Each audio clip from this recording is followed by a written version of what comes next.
Well, that was a good start, wasn't it? So I'm audible now. Um, I'm just gonna, and that's me. That's me checking myself on my phone that it's working, so I know it's working. Okay, it's working. I'm on. I'm on. We're live. Hello. Start as you mean to go on. So normally I do this on Twitch every Wednesday, and I thought it'd be a good idea to do it on Twitch because Twitch seems to be the place to go. Let me just stick this stupid little. I've got the screen that sticks out of my camera, and I really don't need to see my mug staring back at me. Also, when you got the screen sticking out the side of your camera, you end up doing this, slightly looking off to the side. Now I'm looking right at you, right into your bloody souls, like that. So anyway, welcome if you've never watched me before. I've no idea how many people are watching because I haven't really got this on a proper screen. I've had a few little things. I was going to do something quite interesting before I went on, which was I was going to look at. I was going to play Forza Horizon, which is a really nifty Xbox driving open world driving game, where it has a little map of Great Britain, and or sort of, I think you have Edinburgh and some coastal locations. No London, which is fine. I'm all right with that. So I was going to play that because they got some nice landscapes, and you can even drive up to the beach and have the sound of the waves. So that was really nice. But I haven't played it for a while, so I logged in. I thought I'm gonna just have it in camera mode or something like that, facing the waves in the background. I'll read out the poems, then I'll play the new game. And so I fired up Forza Horizon just to get that, because I thought it'd be great for the ambience. Sometimes I have like a fire in Red Dead 2. Sometimes I'm playing Watch Dogs Legion and I'm at the top of St. Paul's Cathedral. But this time I thought, yeah, Forza Horizon, that'll do. So I fired it up, and I was sort of stuck in the Lego world. There's like a Lego, there's a Lego DLC for Forza Horizon, and I was stuck in it. And it wasn't quite the ambience because everyone was like super crazy. They glow even Lego bricks, and it was like and it has that background music of like ding, ding, ding, ding, ding, ding, everything is awesome, and that wasn't gonna that. It could be argued while that is a kind of ambience, it wouldn't have been the kind of ambience I was looking for. So anyway. Just going to make sure I got the right. I'm sure no one's commenting, and that's fine. But just want to double check I've got the right comment section. Then I'll begin. So normally my way of doing this is I have two. Sorry about this. I'm looking at my phone just to check everything's working at the same time. So okay, there's no chat. That's fine. Great. Okay. Oh, yep. There we go. Hello, Abba. How you doing? Good to see you. Me and you against the world here. I'm sure it'll just be exactly the same as Twitch. Everything's working, but I don't know how to get out of a Lego world on Forza Horizon. I'll show you. So I might as well share my pain. Oh look, this is the. Has the game started without me? Oi. Leave it. So that's the game I'm going to play. Right? But, so I've got Forza Horizon 4 here. Yeah. Let's turn the sound up a little bit. And I thought, great, I'm going to have some UK ambience. Thank you, Quick Resume. You've got to love Quick Resume. Xbox Series X. I don't know how to get out of the Legoland. I don't know how to leave. I'm just stuck in the maniacal Lego world. So maybe I'll just have to do that. Maybe I'll just drive around some Lego while I chat to you guys and get ready to read some poems. Maybe I should go to the Lego. So I was going to go to a beach. I was going to go to the Lego. Oh God, is that loud? It's loud in my headphones.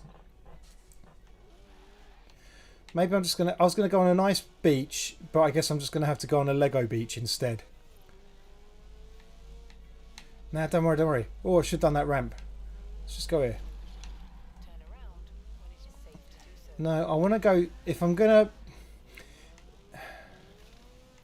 Got to mute the... Oh, there we go, look. I suppose a Lego beach will have to do with Lego trees and Lego galleons.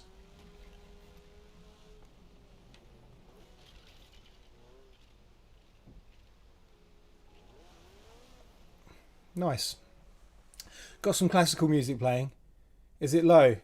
Shall I turn it up a bit?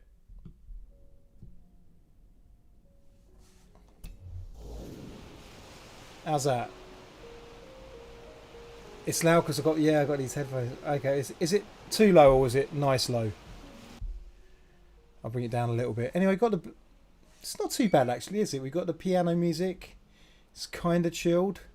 I've forgotten how to turn off the radio. Is it that one? No. Is it that one? No. Is it that one? No. Is it that one? Oh my god. I've made it worse. Nice. Okay. What am I doing? So I've got the Lego, I've got the Manic. I had some nice classical music playing. I don't know what I'm doing. I'm being an old man. I'm going to try and start a new game.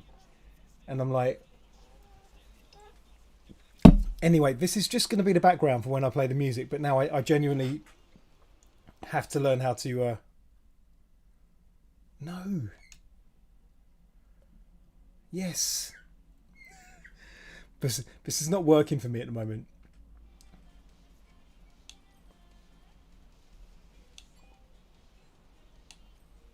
I don't want to chat. Christ. I think I'm just going to stop this game. So anyway, because I can't read poems with Everything Is Awesome playing in the background. As much as I like this Lego beach, can't do it. Can't do it. So I've completely forgotten. I haven't played this game for months, so I always do old man forgetting the controls type thing. Right. Oh, that's quite funny. Anyway, you can't hear the music, so you can hear the game sound. Ah. No, I was thinking maybe there's a streaming mode. If you can't hear the music, that's a blessing. But you can hear the car driving.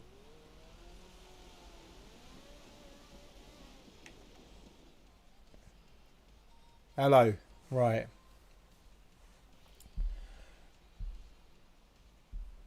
Anyway. There is a Lego world and it's raining. And all I can hear is Everything Is Awesome. So that's why I need to change this right now. This is... I wasn't expecting this to be such a shambles, to be fair.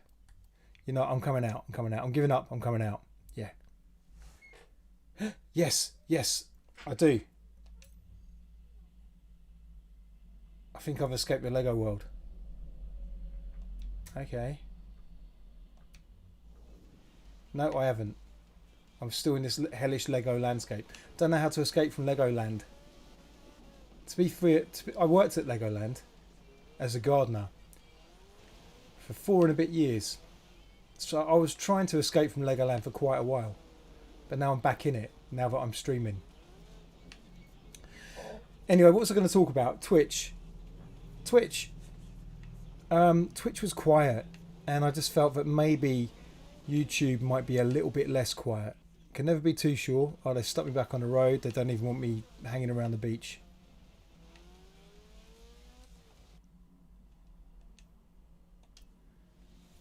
Yeah, the controls for this game are rubbish. But I gotta say, I do enjoy smashing Lego. Sometimes, when I can hit it. Let's drive into this boat. Donk. Okay. Fair enough. Okay.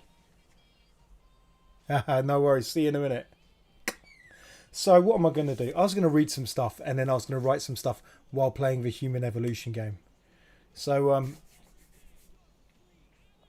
one more chance to work out how to get rid of this damn awful music. How do I change the station? Maybe it's one of these.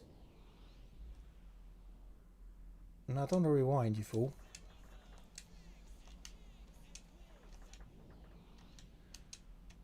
Okay, I have no idea what I'm doing. It doesn't matter. It doesn't matter. It doesn't matter. This is the least entertaining stream in the world at the moment.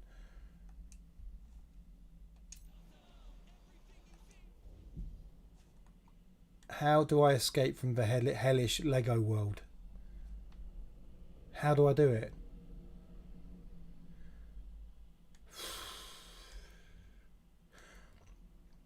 I also just unlocked all the James Bond cars in this game, but I can't play as them. Okay. Doesn't matter. You know what? I'm banishing the game. I'm gonna mute this. Yeah. And I'm gonna go to normal camera. Just me. I'm gonna turn this down here as well. So I will play the monkeys game in a minute. But first, I'm just going to chat. I'm just going to chat, and I'm gonna do a few little thingies.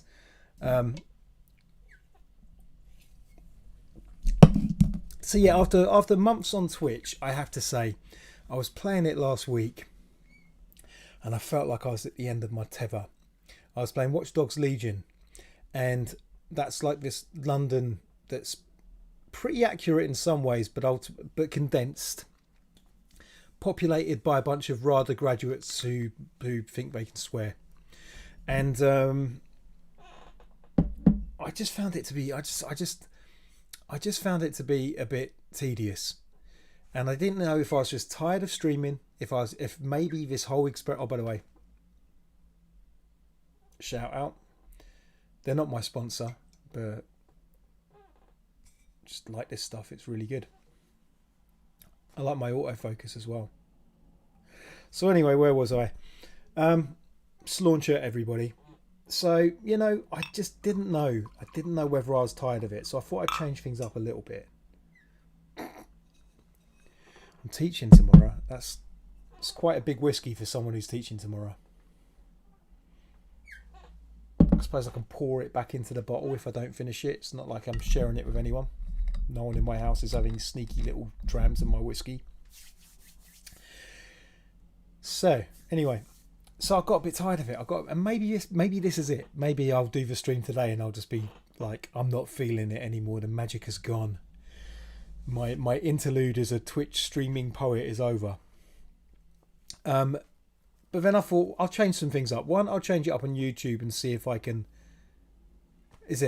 I don't want to get monetized. I just like I'm not really bothered with any of that, you know, because it sounds like you sort of sell your soul. I'd rather if I did something that got popular, I'd rather just do e-begging, like just pimp a Patreon or my Ko-Fi constantly, rather than having to worry about YouTube's, you know, monetization and all this kind of stuff. So yeah, I'm not bothered about that. And I hopefully will never be bothered about that. And I don't think things will ever get to that point anyway. So, yeah.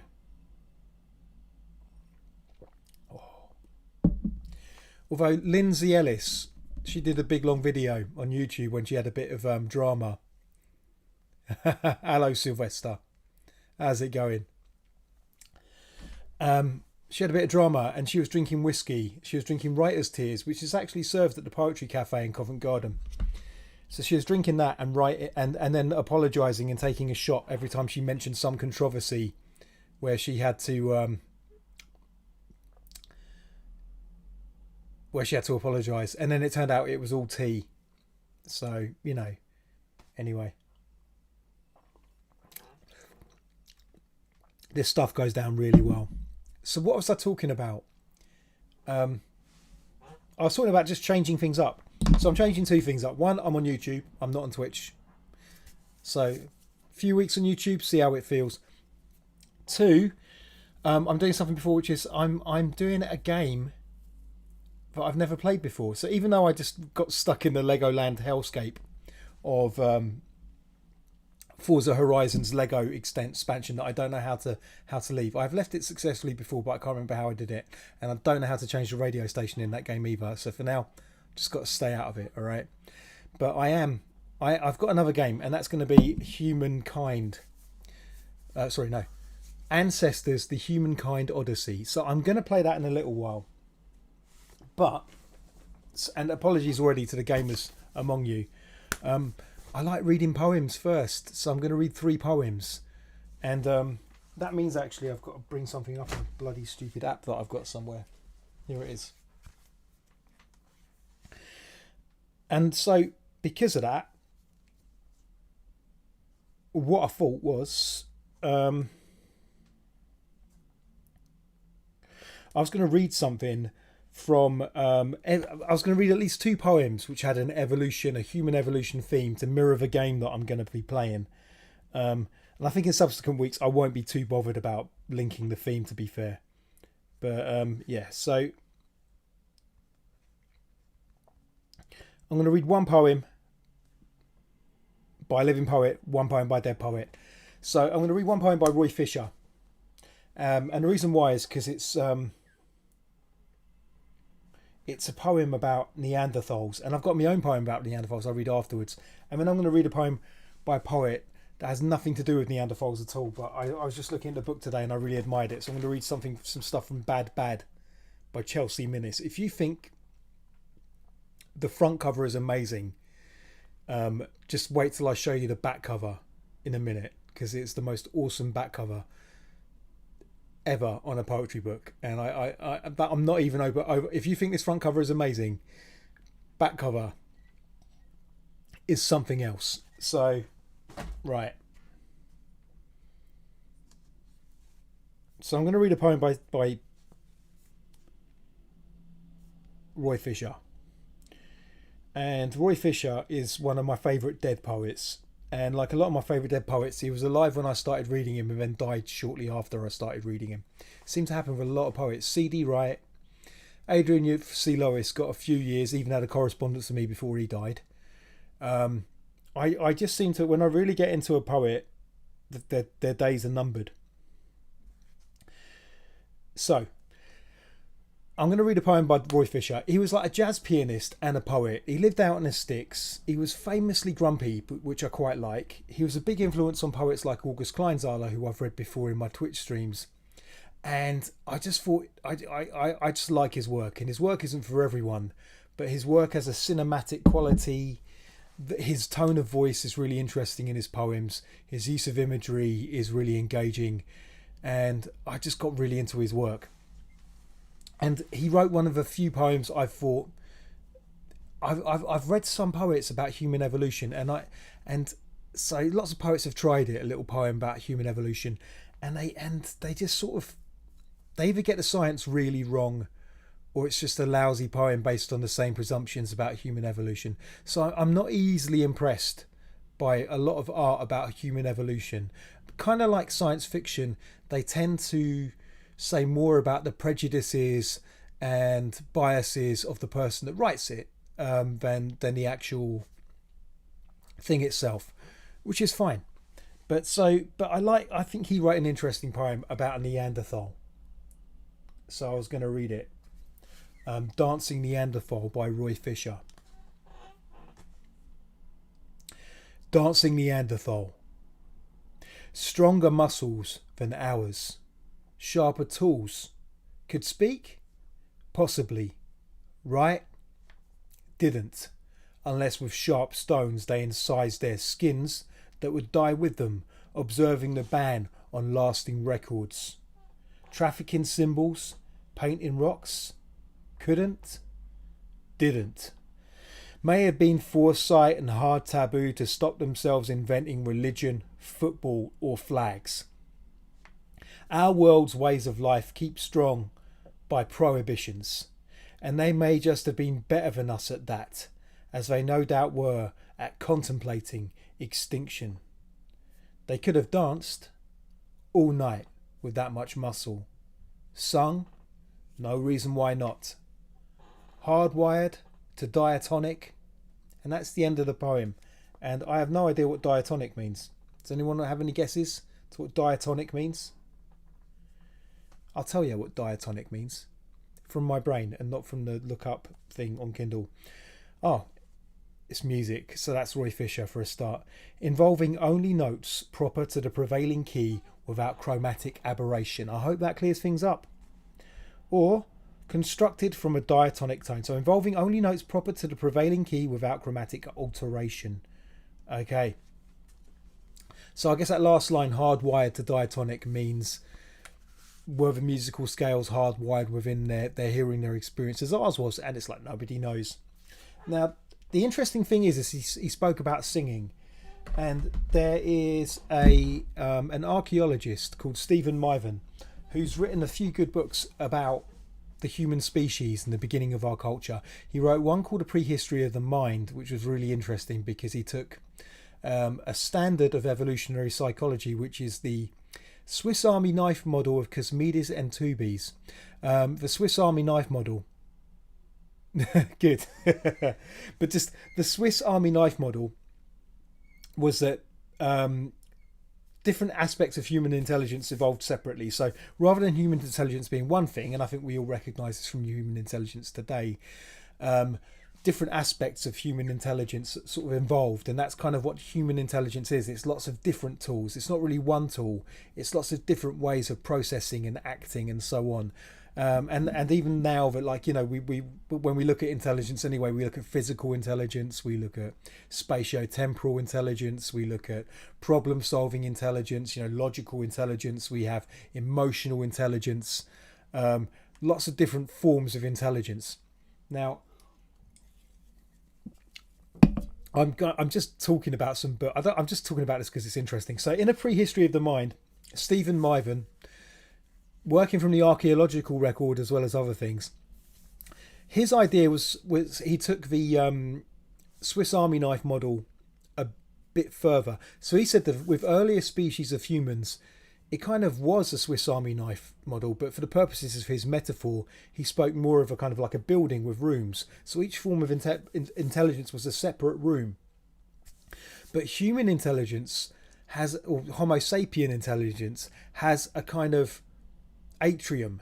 So it has a kind of room that connects all of them and allows them to kind of echo into each other and cross over into each other. And that's what he said was kind of, that's what he thought was basically the gist. What happened with Homo sapiens that didn't necessarily happen with these big-brained Neanderthals and other species of human. Homo sapiens, there just seemed to be an extra place for it all to come together and cross over. So, for instance, he looked at stuff like biological intelligence and physical, let's say physics intelligence, or a kind of intelligence that looks at things as technology and tools, and then another intelligence that looks at things as natural, let's say. And he thought that earlier humans had this, but Homo sapiens were able to combine the two. So in a sense, they could look at a cow and they could see it as a cow, as a creature, as an animal, but they could also see the cow. Well, it wouldn't be a cow. It'd be an aurochs or whatever cow ancestor was alive at the time. He could look at the cow and see it as technology as well. And so there was domestication and so on and stuff like that. That was his theory. His other book that he brought out not too long after that was called The Singing Neanderthals. So that was taken from... so when they say can sing, his idea of a singing Neanderthals was that, according to just looking at the bones and just looking at the skulls and I guess what we conjecture to be the windpipes and stuff to Neanderthals, is he felt they probably spoke, but their voices were quite high-pitched. And he felt, and he sketched an idea, a theory, and other people might have sketched his theory as well, that music and language had a common origin. So song and speech were the same thing at one point, which is really interesting because poetry seems to follow a similar evolution in the sense that poetry and song seem to be the same thing earlier in Homo sapiens culture. And then I guess with print writing and stuff, they've sort of separated a bit. Anyway, that was a long bit of speech there.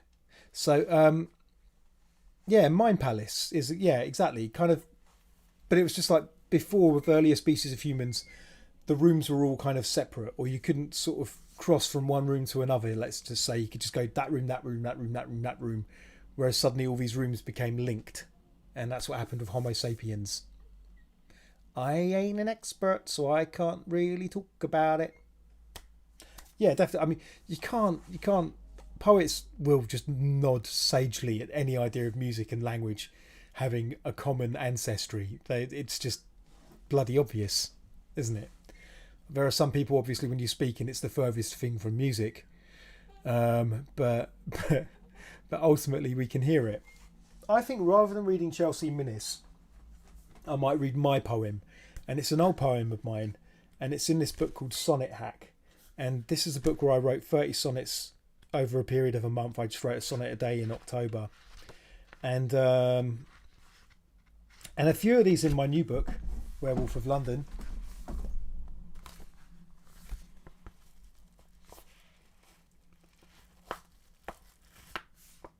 It's how I advertise my stuff these days. So there's Sonnet Hack. Look at this dude. Yeah.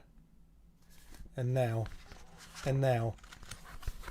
This one was 2010. Look at this dude.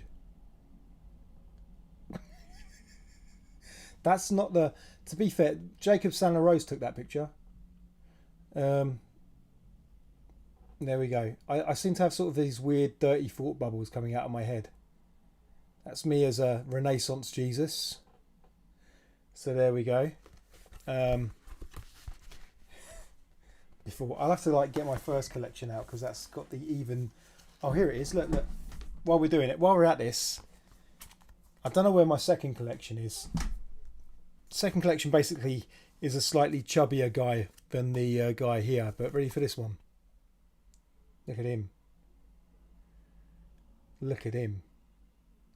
Before, after. Look at that lad. Inoa Ellams took this photo. I know I'm name dropping, but there we go.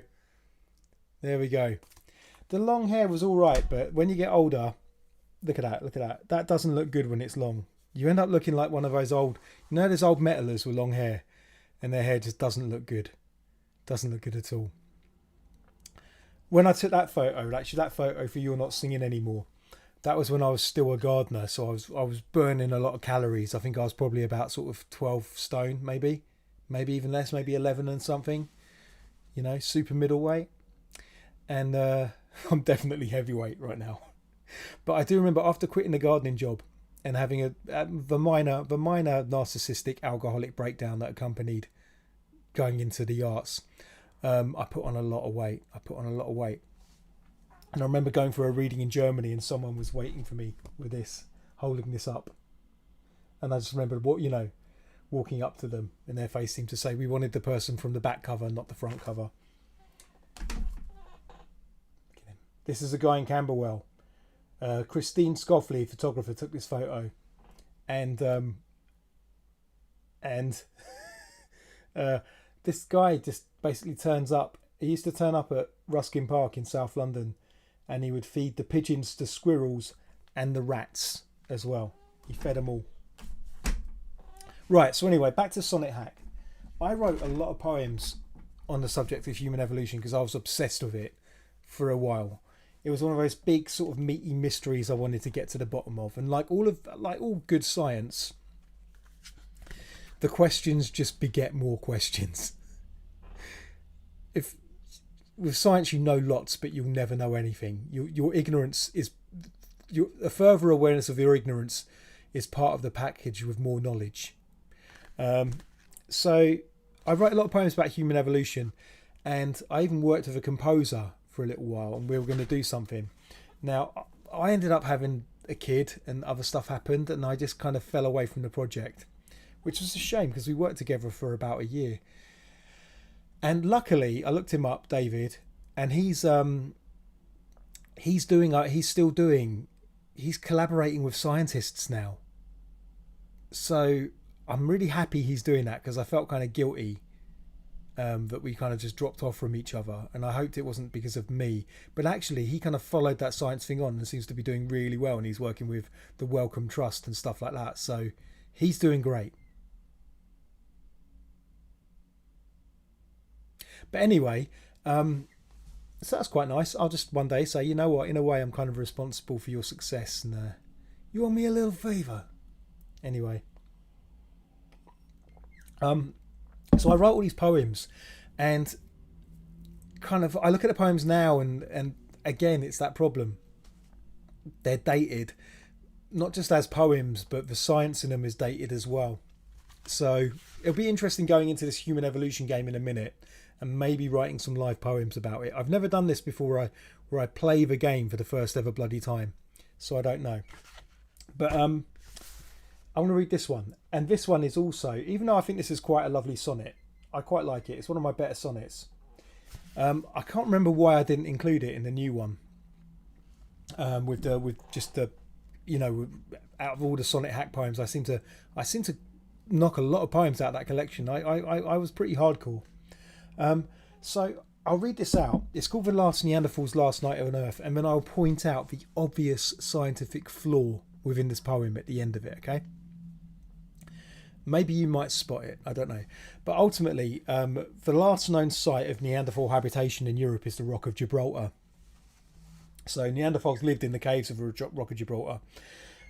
We find evidence, some theories about Homo sapiens and Neanderthals. We know that Homo sapiens and Neanderthals got a little bit, together at quite an early point as well, because Neanderthal DNA can not only be found in Europeans, but it can be found in East Asians and Australasians as well. So I think people in New Guinea and possibly Aboriginal Australians all had traces of the Neanderthal DNA, but samples taken from people within Africa didn't have a Neanderthal DNA. So it means that the breeding event between Homo sapiens and Neanderthals happened pretty damn soon after the ancestors of Europeans and East Asians and Australasians left Africa. So yeah, interesting stuff, right? So Neanderthals have kind of survived in the DNA of within their DNA is still just swimming around the gene pool of Homo sapiens right now, just going wherever it goes, ending up wherever it ends up. So the genes are still there. There's a language gene actually within the Neanderthals or within humans that Neanderthals didn't have, called FOXP2. I'm remembering all this stuff now, and that's one reason why people say they probably couldn't speak as we spoke. Right. I'm going to read this poem. So imagine Rock of Gibraltar, and I guess the idea, and a lot of people have done this, a lot of people in documentaries have said that as well, is like, oh, if this was the last population of Neanderthals, probably wasn't, it's just the last one we have evidence of, then maybe someone within this group was the last one. Maybe they all died out, and this person, and one of them was the last one. And of course you're going to write that poem, aren't you, about that person, even though people leave bloody caves all the, the assumption that they died in that cave rather than maybe went somewhere else. Anyway, but there's another bigger flaw. There's an even bigger fact faux pas in this poem. So I'm going to read it now. "The last Neanderthals last night on Earth. Such things he's seen, although his sight is blurred. The memory sharpen as the vision dims. The mammoth's death, the final batch of skins. The scent of meat, the song about the hearth. His last meal was a flapping, wounded bird, slammed into the rocks by sudden winds. A good fill for his stomach, berry finned. He ate it, feather raw, and said a word that never will be said by men again. A happy word that resurrected days of many voices, lovers, rivals, sons. He speaks their names a final time, and then he squints his eyes to watch the crashing waves as sea and sun flush red and become one." So that's it, he's there. There's the sea. He's at the Rock of Gibraltar. He's looking over the sea. And the sun sets and it's his last night and he's going to die. It's beautiful. There wasn't a bloody sea there at the time. It was Doggerland. It was all land. The ice sheets had sucked up the water because it was an ice age, and the Rock of Gibraltar was not facing the sea like in my stupid little poem. It was plains. And the reason why they were there on the Rock of Gibraltar is so that they could actually see. They had a vantage point. Imagine they were up a high rock and they could see these plains, which are now underwater, Actually, wouldn't be Doggerland. It would have been bridge between Gibraltar and North Africa. So I'm getting that wrong as well. They would have. It would have been literally like planes. No, maybe like a little Serengeti in front of them, and they were there because they could look out from their caves. They could look out and they could see for miles and see if there was some dinner munching some grass. And there I am writing a poem like he's looking over the waves, this Neanderthal getting all winsome like some kind of impressionist painter. Poets are stupid. Anyway, before I start playing the game, I think a reverence for poets is a good point to read this piece, this is a book called Bad Bad by Chelsea Minnis, and I rummaged out this book today. I was wondering where it was recently because this is another one of those books that's been out of print for years. It wasn't in great condition when I got it, so it's just like. But people were talking about book blurbs, and I hate to blow my own trumpet again, but I have like this blurb, no blurbs. You see, there's some slightly purple prose written by Nee Parks, but that's his job. Man's got to do it, right? But Funny and Compassionate Time Out. That's from like an article from 2006 in Time Out, where they called my first book Funny and Compassionate, and I just used that. But in the end, I didn't go for blurbs, and the reason why, and it's interesting because there was Tim Clare was writing a thread about it. What's that? Sorry, poets make do with the information they have and constantly evolve. Indeed, some people call it editing. I do believe. What was I going to say? Yeah, so there's a conversation about blurbs, and about how it's just the most agonizing thing for any writer, which is the bit where they start looking for people to say nice things about their book, and there's different phases, and they start off with the people they know that they might be guaranteed a blurb from, and then when they get that blurb, they stick that blurb on the uncorrected proofs that they send off to newspapers and magazines in the hope that they might get an even better quote that they can splash across the back of it all over the place on release day. And how blurbs don't really function because most people that buy books don't care about blurbs. Blurbs are more a thing that people use when for the bookshops, whether the bookshops and the basically whether people want to stock it and literary festivals and shite like that. So I'm very cynical about it. And the problem is it's become this weird little arms race where every quote has to say how this is the greatest book written of all time. It's just basically it has to be hyperbolic, so lots of hyperbole, and one of my favourite things was there was a poet. He was quite a big poet, quite a well-known poet, and I sent him one of my previous collections, but I didn't pester him. So I sent him this book for a quote, but I wasn't going to pester anyone, so I didn't pester him, didn't get a quote off him, but came out fine, whatever, got a few quotes. He then phoned me up and he said, "Niall, why didn't you tell me?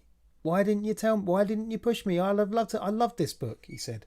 He really enjoyed it. It was funny, it was smart. And then he said the line, "I'm always giving quotes for books I absolutely can't stand." And which begged the question, didn't it? Which is like, well, if you're always doing that, then what are your quotes worth? You know? But I think that's what it's become. Anyway, here's the back cover. See this? The back cover of Bad Bad. Here we go. Decadent. Childish. Sorry, there's some stickers there. I bought this off eBay. This is like an old copy, and I couldn't get the stickers off. It's not, it's not mud. Anyway. Indulgent and melancholy, moments of extreme morbidity and anger, Ariel Greenberg. Her poems take some getting used to, Robert Strong. Many won't find her acceptable at all, Cole Swenson. And the funny thing about this is they were actually saying nice things about her, and she did the thing that films do. You know when someone slagged off a film and they go like, "This is the furthest thing from a brilliant film you'll ever see," and it just goes, "This is ... a brilliant film ... instead." So we've seen it, and but she wanted to do the opposite, which is take relatively. Some of these are really singing her praises. One of them's from like a Book of the Year write up or something, And what she's done is she's rearranged. She's done what those films that have terrible reviews that make them look good do, and she's made them into bad reviews instead. It's amazing, isn't it? Doesn't it just change your blurb in game? And it's just like, it's just amazing. So I'm going to read a few, but it suits the book. I'm going to read some of the opening poems from the book, and then I'm going to go into my human evolution game. So here we go. This is how they look as well. There's lots of sort of ellipses, lots of exclamation marks. Yeah, I'll read a couple of pages. Her stuff is really funny. I like it anyway. Okay, so preface number 1. Later on in the book, it goes to this style of poetry here. So lots of ellipses again. She does really interesting stuff. Hold on.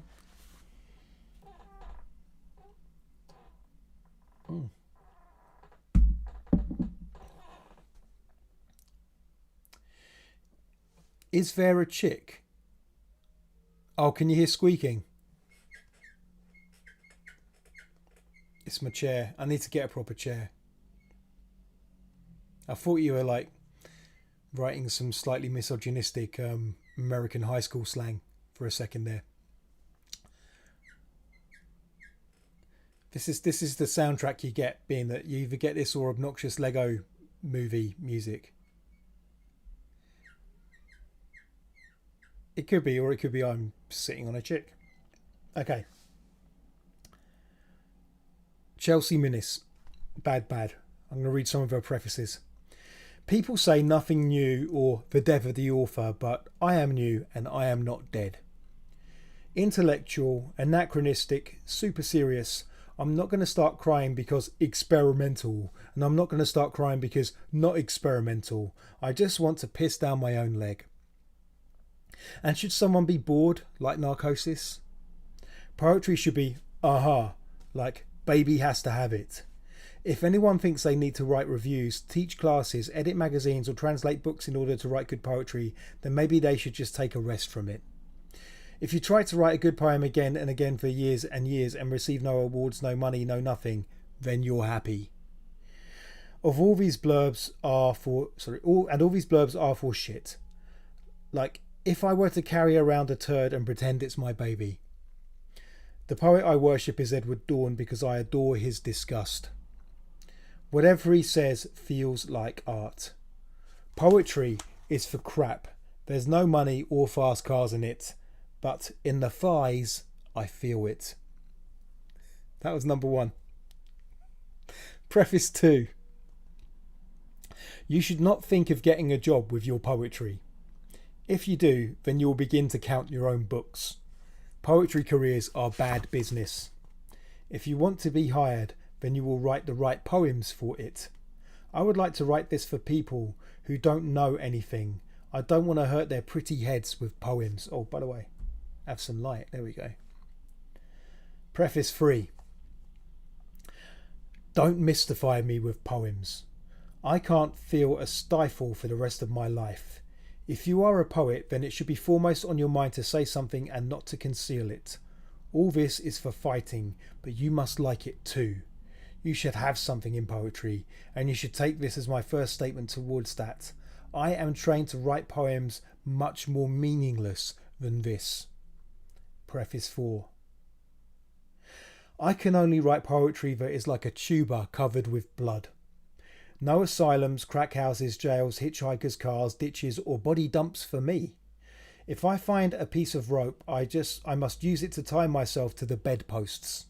If I find a pretty pink horse pills, etc. This is not a minigun with which to shoot myself. You can say nasty things about poetry if you like, but Chelsea understands what is expected of her. Preface 5. I'm going to read round to this page and then I'll leave it because her work is intoxicating and I'll never be able to write anything as good. Okay. Preface 5. You should not fall in love with your mentor, but you should try to punish him with your poems. Then he won't dare to kiss you on the forehead.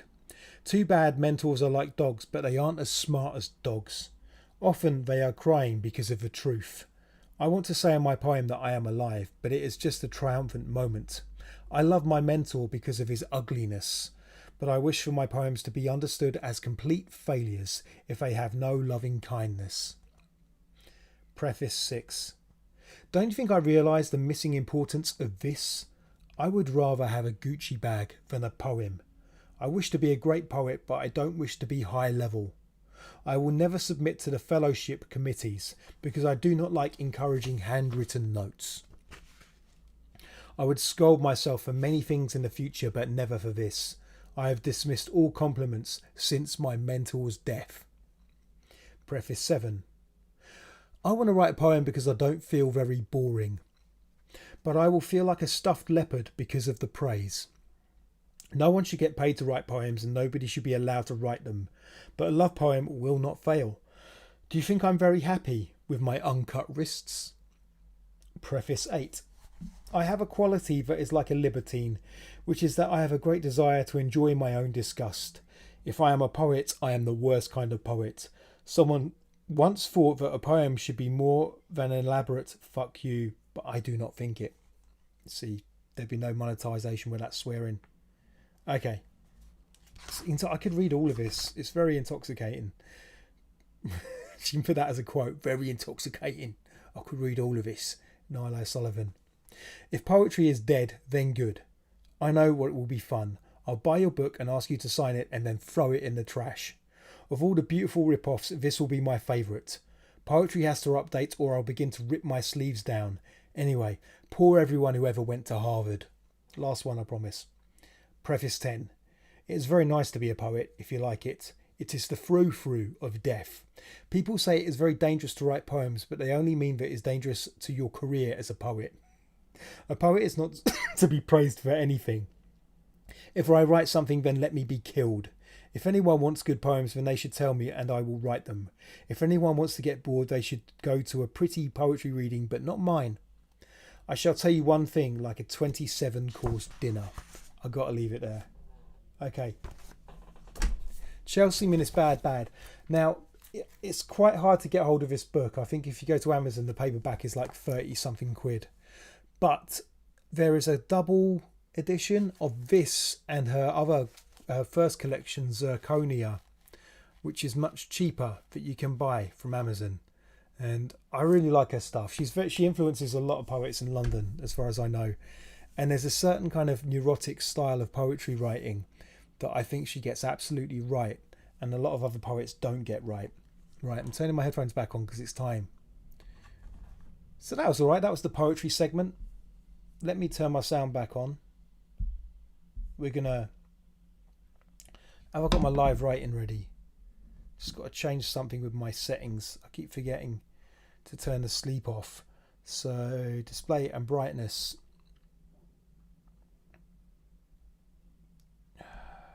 Auto lock. Never. I always forget to reset this as well. Then I bring up my writing app. I've been writing with a pen the last few weeks with the pen, and I liked writing with the pen, but what I liked about writing with a pen is it was quite free, and also I could talk as I wrote. It's really weird. I can't do it when I'm typing, but I can do it. Let's get rid of Forza Horizon, shall we? What's going on? Okay. Get rid of the obnoxious Lego music. Here we go, Ancestors. I have never played this game before. I'm playing it for the first time, and I have no idea what to do. Should I make myself a little bit... I hope I'm not obscuring this. I have one screen. I do this all on one screen. I've got the chat on one side locked in, and then this as big as I possibly can make it here. And yeah, so this is a poem which is a kind of survival game where you play human ancestors, and I think they were going to go all the way up to modern humans, but not enough people bought the game. So you kind of get up to this from Australopithecine, these kind of very ape-like humans but still kind of bipedal, through to kind of maybe early, I don't know, Homo habilis, maybe early Homo erectus. So these kind of more upright versions. And it is, I like the concept of the game, but I have to admit it's a survival game, and I'm absolutely useless at survival games. And also, because of that, I don't know what kind of way you have to pause this game. But well, right into the monkey's chin.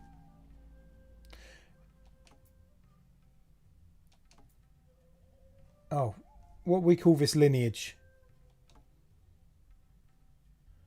I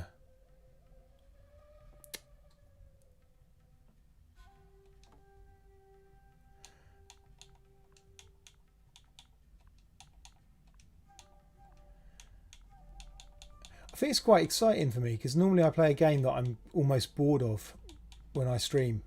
It's my first time actually trying a new game.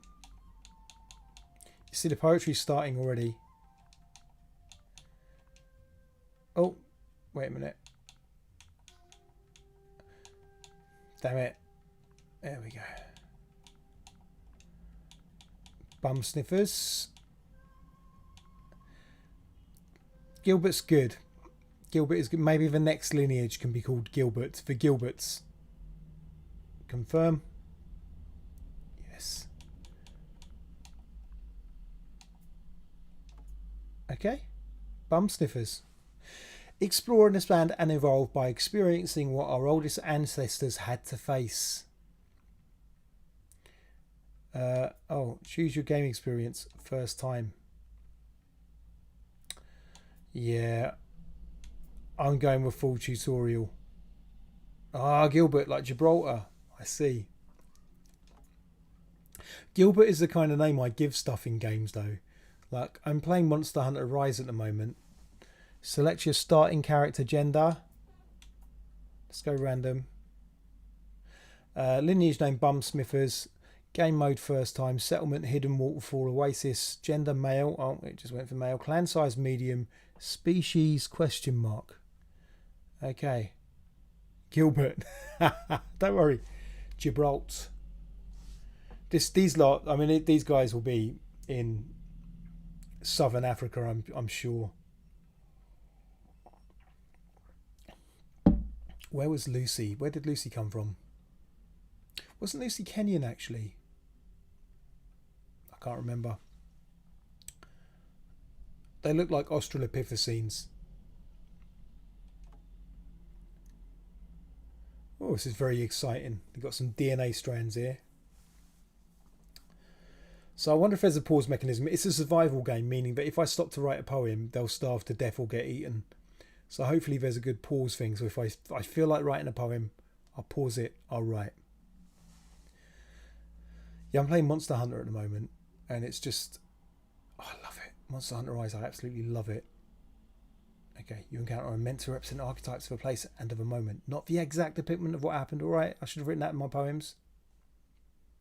Latest scientific... Oh, Christ.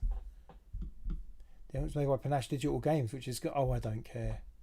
Look at you guys. The actual guy who made it's quite a famous developer.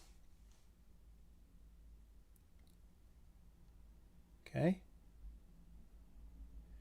Bit cheeky. Credits at the beginning of a game. So anyway, I'm playing Monster Hunter at the moment. I bloody love it. In the following hours, you will relive the challenges of a dawn of humanity. Embark into the never-ending odyssey of human progression on this planet. Use your body, senses, mind and voice to guide your voyages. Like the music.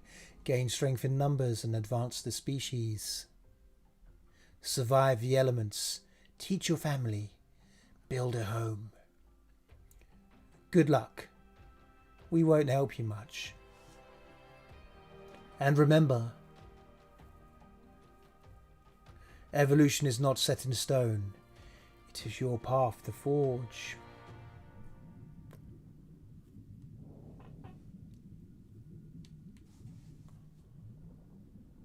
Oh, it's a fish. This is a fish. It's a seagull. Some kind of toothy albatross.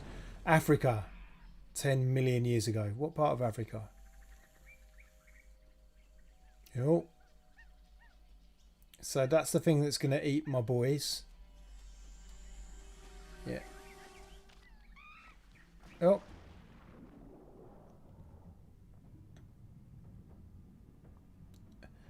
Yeah, this game's just going to be me getting little ape people killed. Oh.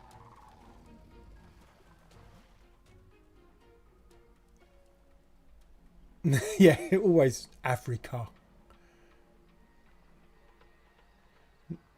Not Europe. Oh.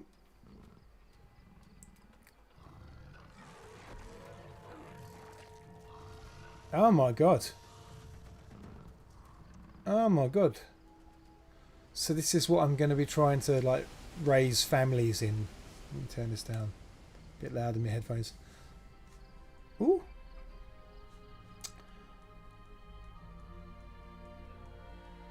I wonder how playing lots of Monster Hunter is going to affect me in this.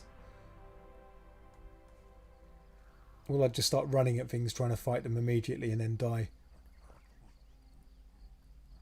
You've got a phobia for snakes? Can't even look at photos. Sorry about that. I think there might be a few. Oh, he found the dead fish. Look. Or she. Can't really tell from here. A lot of fur between the legs.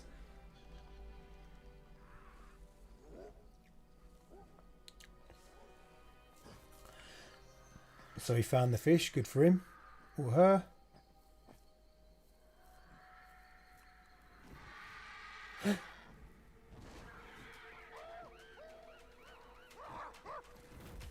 Okay. Child peril.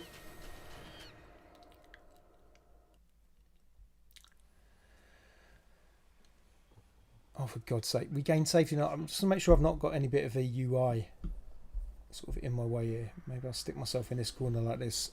Okay. Tap Y to use your intelligence.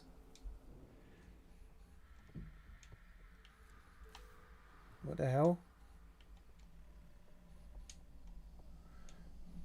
Don't move to stay in intelligence. Look around to highlight a point of interest, then follow the steps displayed in the contextual UI.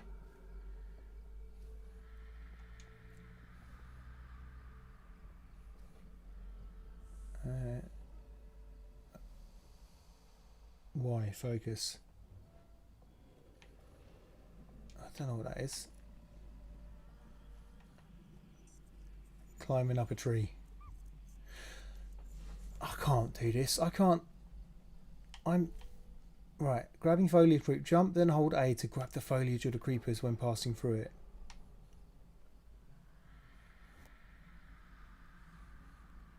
Okay.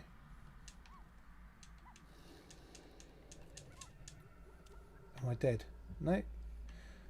Okay, it doesn't seem to be full damage in this game.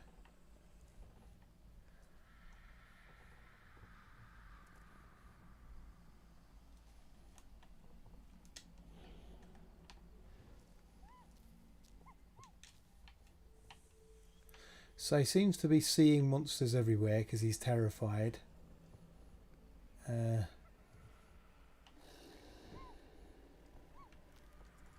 Poor lad's going to get eaten because he's being controlled by me. Oh Christ.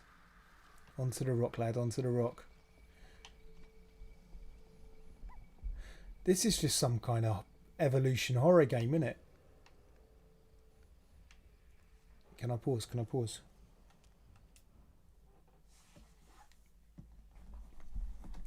Let's stop and write a poem, shall we?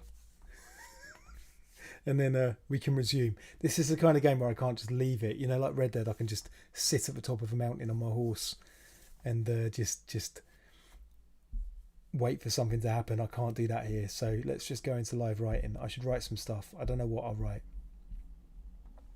It's all set up. Human evolution poems. I'm back onto the typing because I can't. The writing, my handwriting was just too untidy when I got excited. So what can you do? Right.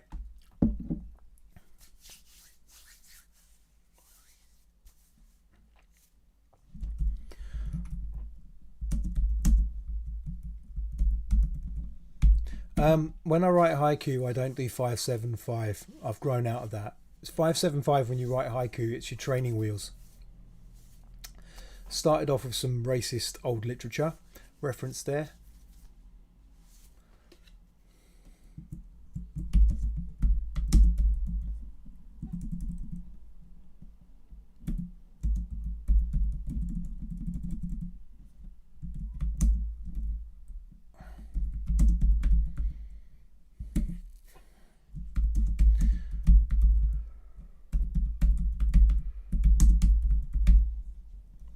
See, the good thing about this, I don't know if I spelled Anthropocene right, but the good thing is, let's ask spell check.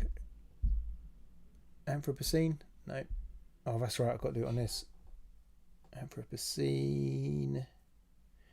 Nothing. Okay. Just keep walking. One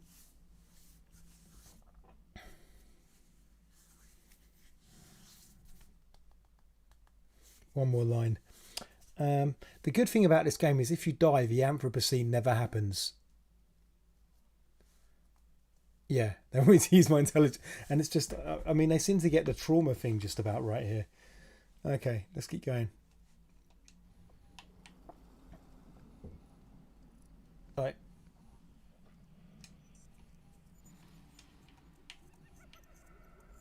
So there's a lot of hyenas. Oh. But I have no idea what is going on.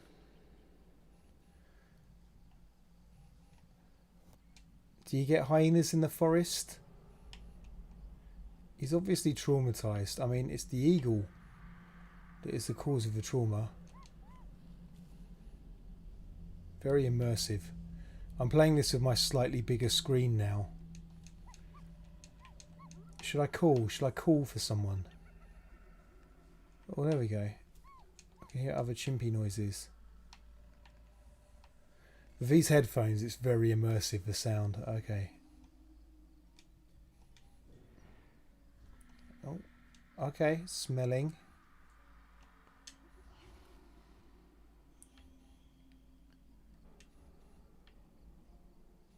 B, hearing.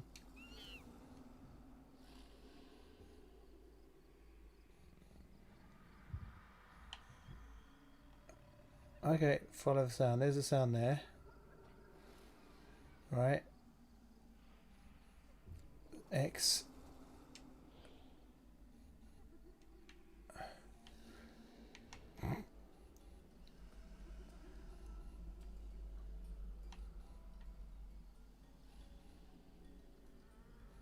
There's definite eyes here, isn't there? Look.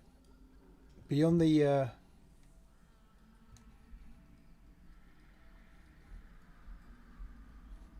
X's senses. A, stand up.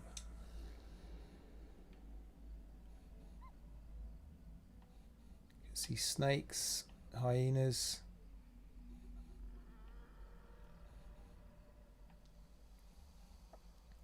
B, hearing.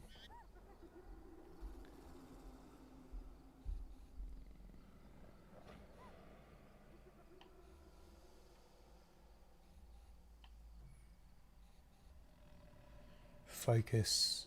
B.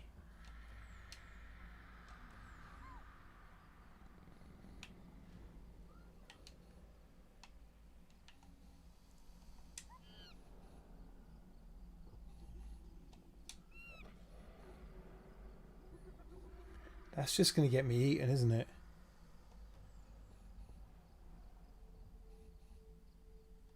What does that even mean?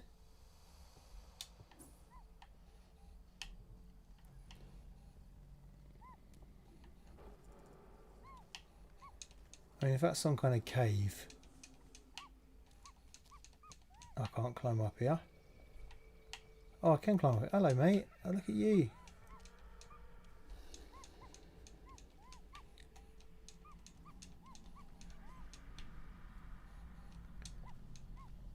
What's up here? Okay.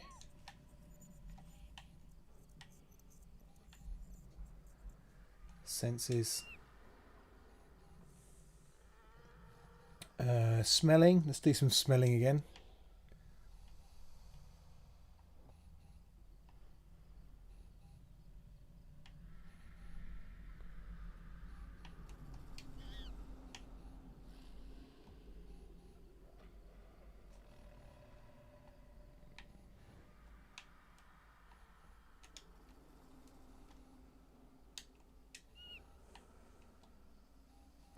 there's all these sounds here.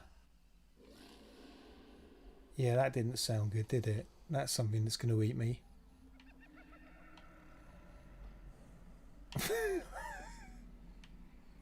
So I'm just up on this ledge, waiting to die. What is going on? Can I climb further up?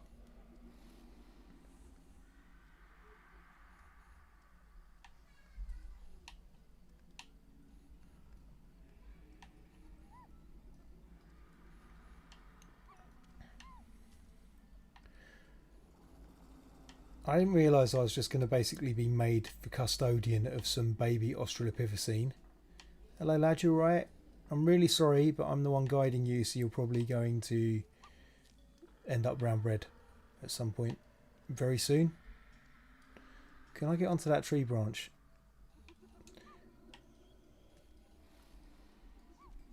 Yay, I'm on the tree branch. There we go. This is fun.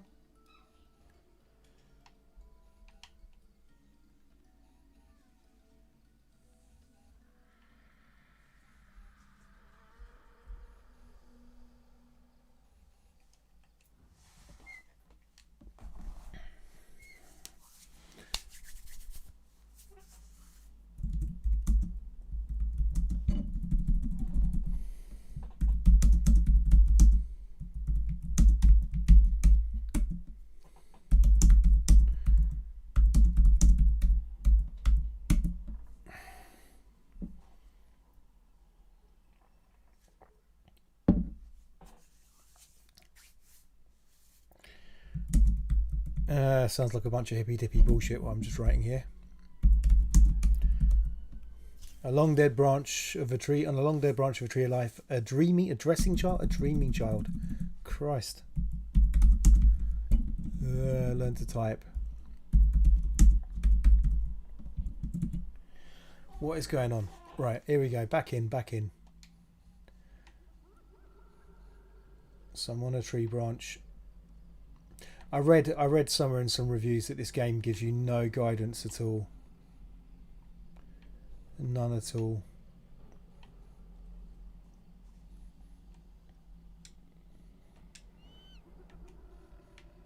Don't call. Stop calling.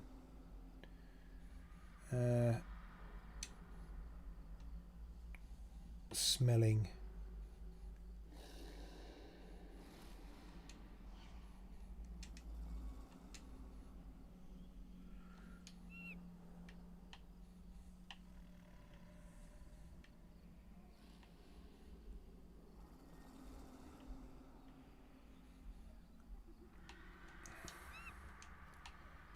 Yeah, stop calling. I keep hitting the wrong button and I make him call.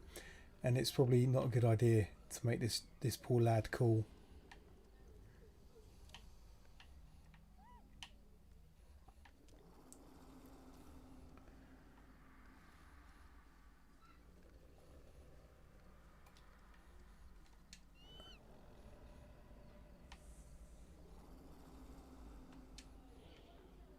Don't know how much of a sound you can hear, but there's lots of growling stuff.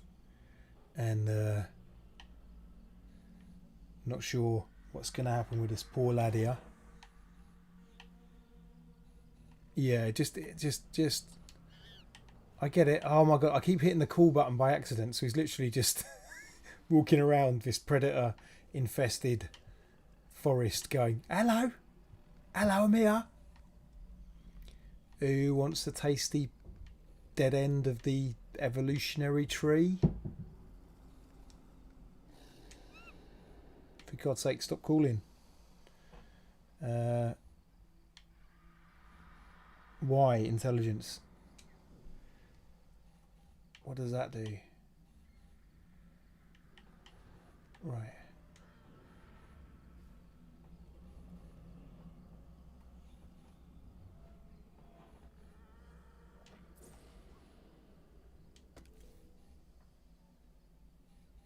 Okay.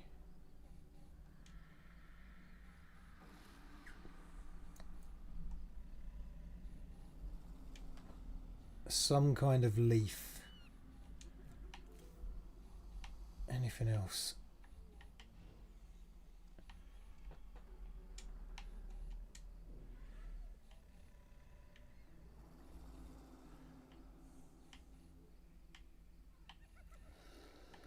Okay, let's just head up towards the leaf then, shall we? Oh, it's a jump. Oh, you can jump. Jumpy, jumpy, jumpy.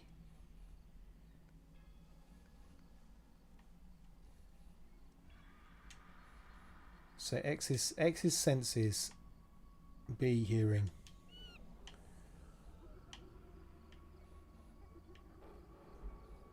We can hear some X smelling.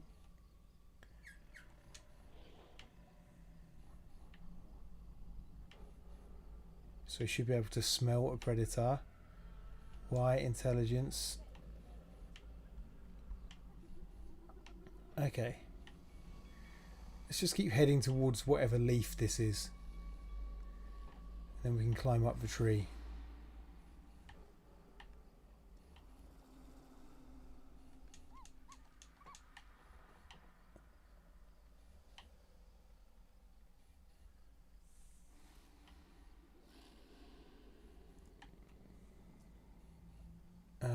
It said something about having to how you can swing from branches, didn't it? And I completely forgot what it was. Oh, what's down here? Some kind of beehive here.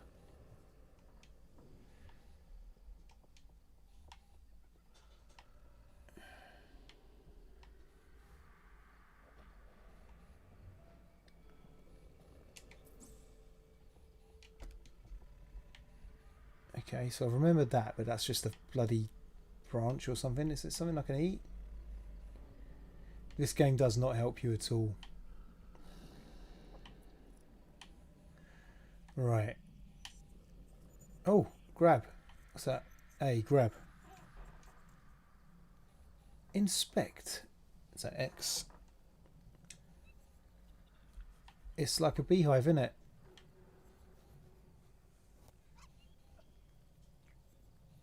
Oh, I'm eating.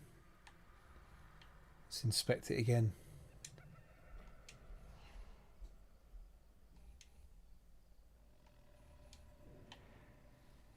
Okay. Something is up there, so maybe I should go that way. I'm still carrying this thing. Oh, that's not good.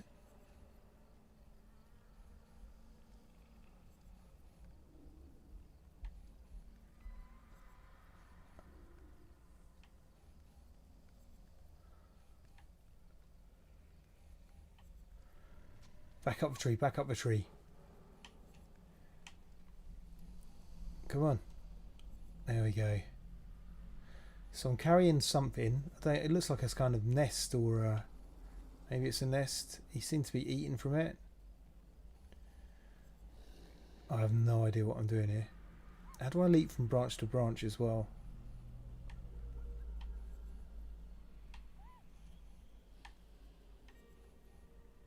Right. X inspect.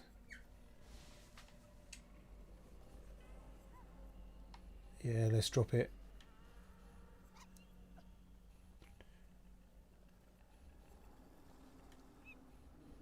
Right, dropped it. Yes, there we go. Jump from branch to branch. That's what I'm talking about.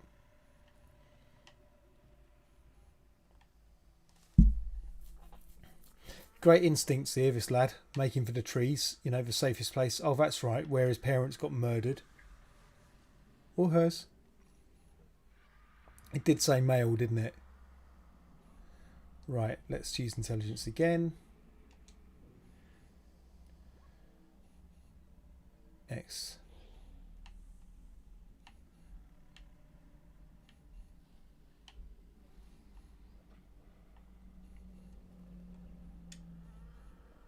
And hearing.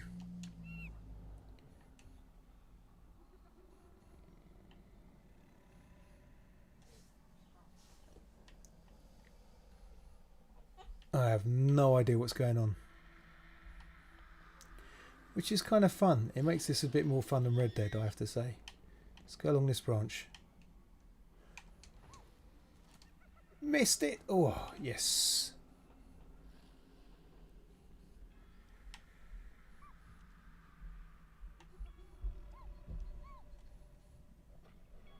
grab. Inspect. Soundtrack is amazing. I don't know how audible it is.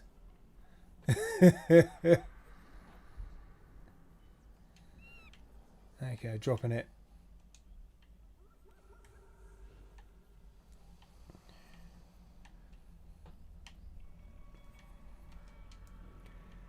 Gonna head towards this thing here. I don't know why. Oi, yeah. Back up. Back up the tree.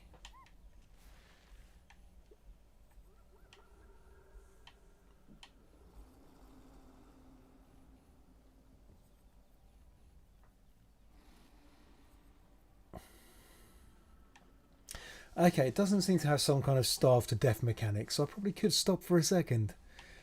Unless I get eaten by a buzzard. But I reckon I can write something. Just get this lad up this tree first.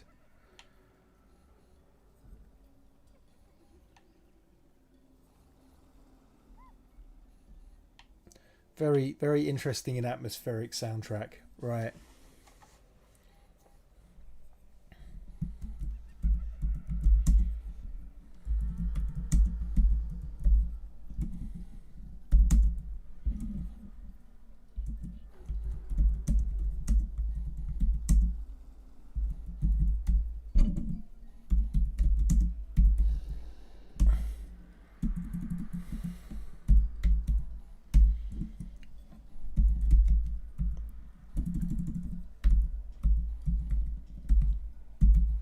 Hyena faces spark from the deep rumbling murk mind storms. Let's go.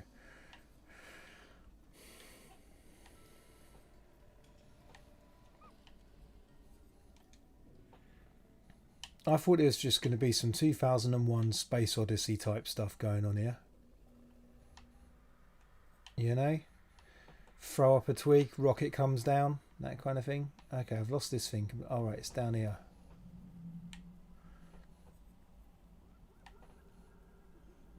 Leap. There. What am I going to inspect? Oh yeah, I'm going to drop this. Drop that. Right. I wonder if that's like the home nest or something like that. It's just really weird that intelligence seemed to pick that up and nothing else. Let's do some more smelling and hearing, shall we?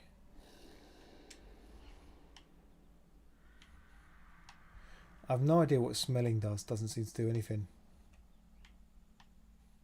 Hearing.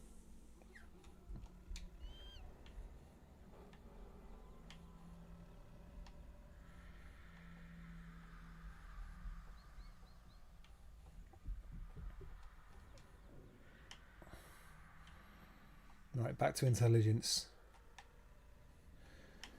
This game is really well designed, I have to say. Oh, here we go, something new.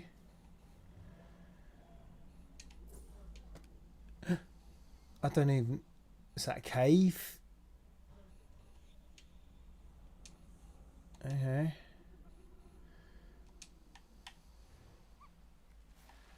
Maybe I should go towards that instead.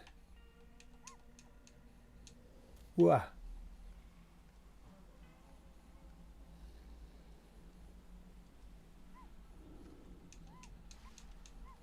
Back here again. Is that where I started?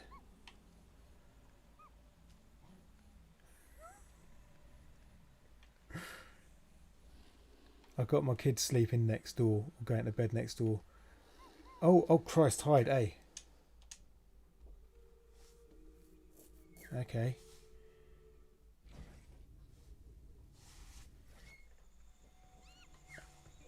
Find a lost child of your... Oh Christ, I'm the parent now.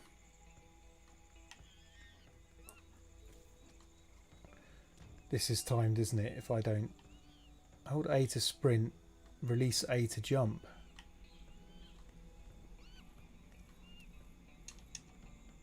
Whoa, whoa. Look at this boy.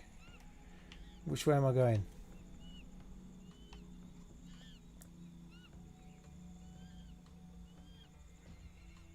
Okay.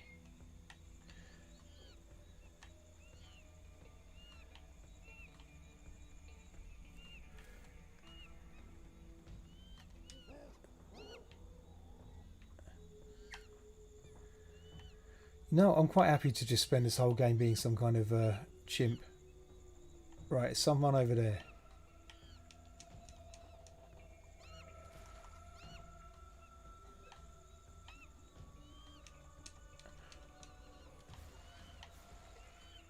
Stay safe, little one. I'm coming for you.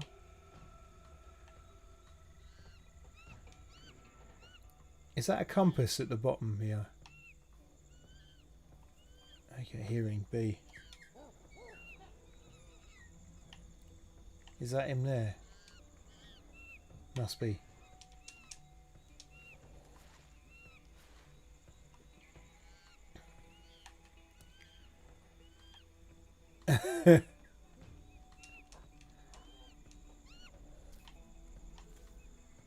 Comforting kid. Tap B.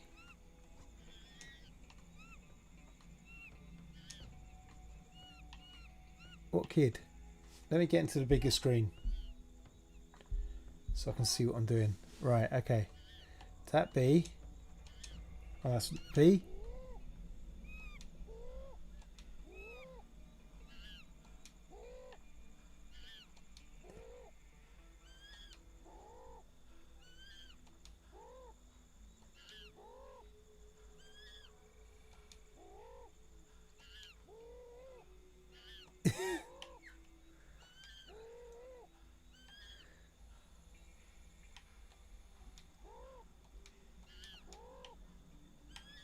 Where is he anyway?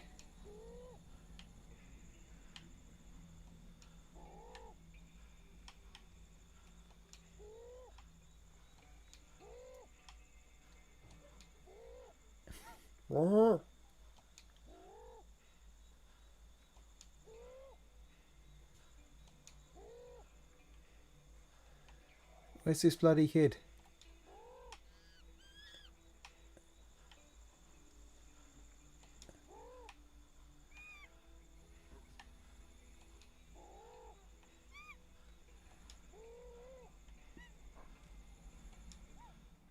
Yay! I got the kid. And they all lived happily ever after. Goodbye.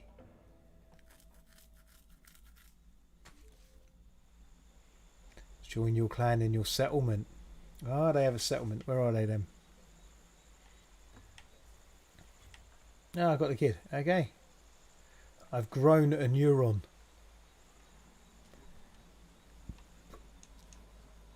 Where are we going? Where's our...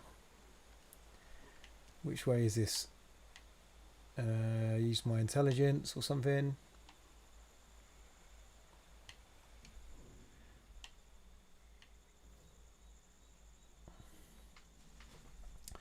So because they don't speak, you have to use the you have to use this all for yourself. So okay, focus.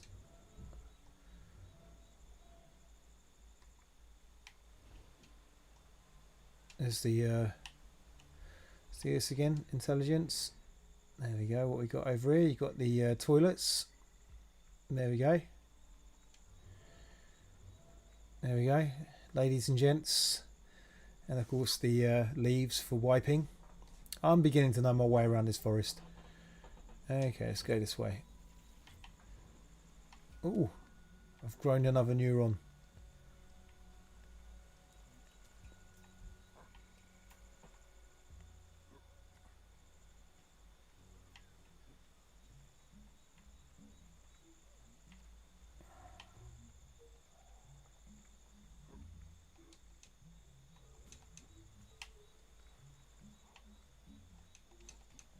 Yeah, can't climb up rocks, not with a kid on your back. Maybe I can climb up this.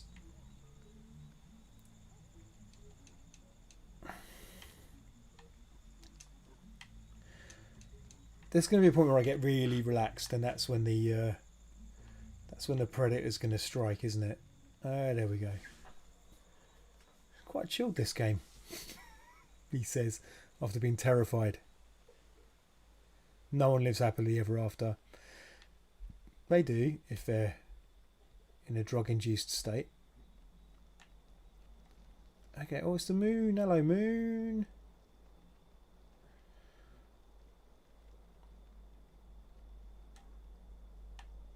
Look at that.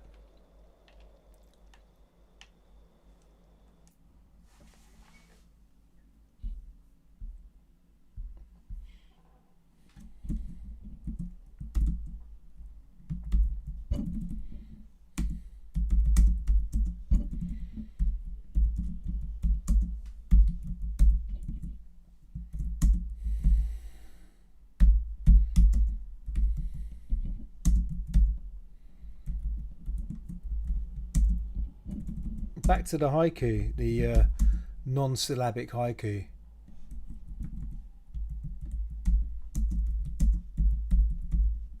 There we go. Babe on my back, I climb the canopy to greet the moon. Let's use intelligence again. Where are they? Where's the... Oh, right. Something deadly there. Should go towards it. So there's kind of like, don't go there.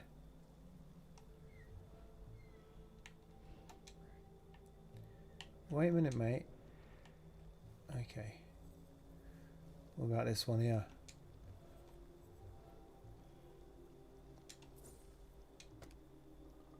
Yes, you don't want to go there. Something deadly is there. Hominid is over there. We need to go and have... Right, it's... question mark. Okay, I'm getting used to this. More question marks. First time they had a bit of writing there, isn't it? Adult, female, single, fertile. Oh, and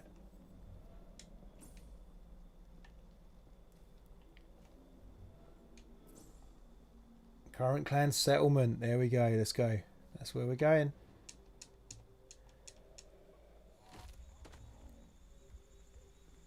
All right. So the... I just broke his leg.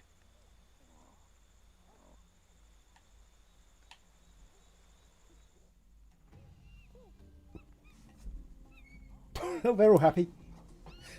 Broke my leg. I have a little dance. I have a little dance. Bing, bing, bong, welly. Okay, so they're happy.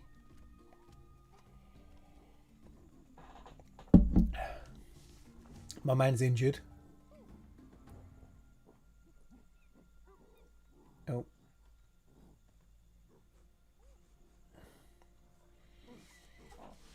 Brought home the kid.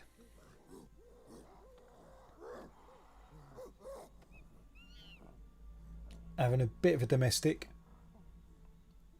He forgot something from the shops. Build a sleep cot. Yay, you've saved the kid. Hold X button to open. No, you're right. Life expectancy limited by avatar's age. Poisonings, injuries and exhaustion. So where are we going now? We've got to make a cot. Oh, what's this? Okay. A, grab.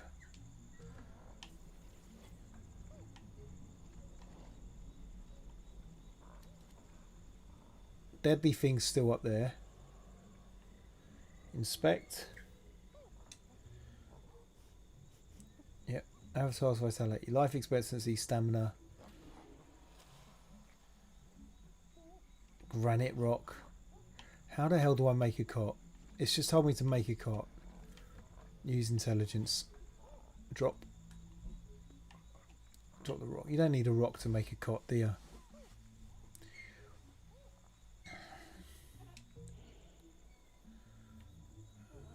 We'll see.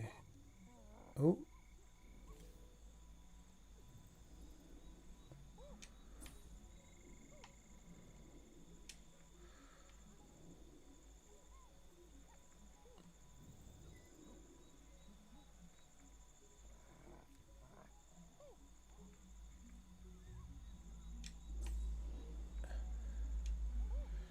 Oh, hey, grab. I'm going to inspect it.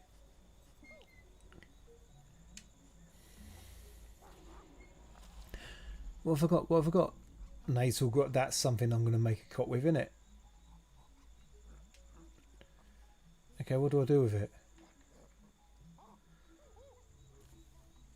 So I've got that. Running around with a leaf. You right? You right, mate? How do I make a cot? Oh, should I groom?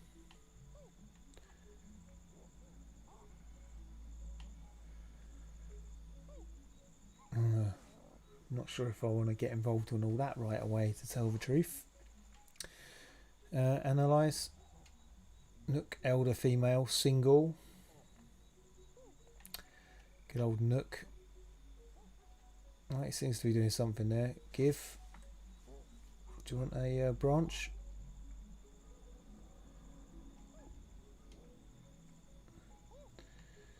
Right, I kind of want it back now, actually. Okay.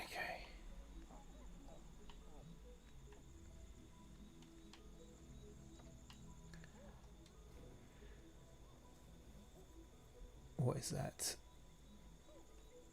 Not smelling. It's a deadly thing up there. We're not going up there to deadly thing, although I am slightly curious about deadly thing. Have a good one. Thank you. Thank you, Abba. I'm having fun. I'm having fun. I'm enjoying surviving and evolving. Okay, so what am I doing here? Intelligence. What am I looking for? What is that?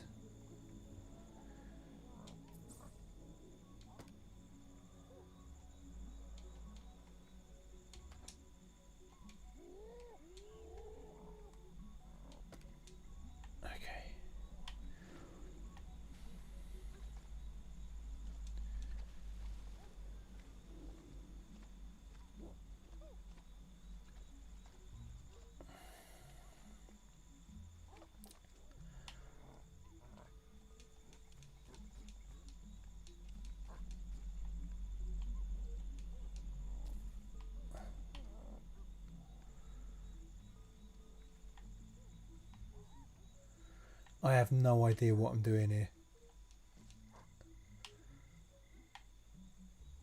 It's very dark as well. I haven't got a clue what's going on.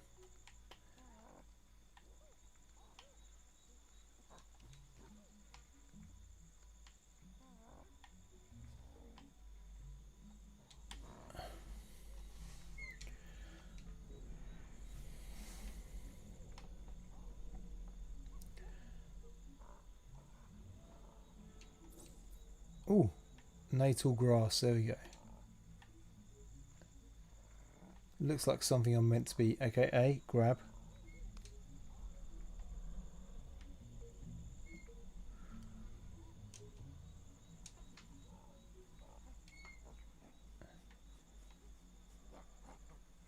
This is the thing I'm meant to make a cot with, but I have no idea where I'm meant to go.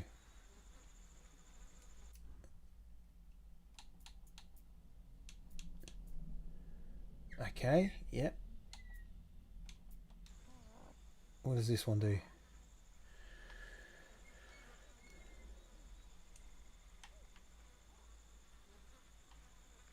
So he's got a broken leg from when we let off a tree earlier, like idiots.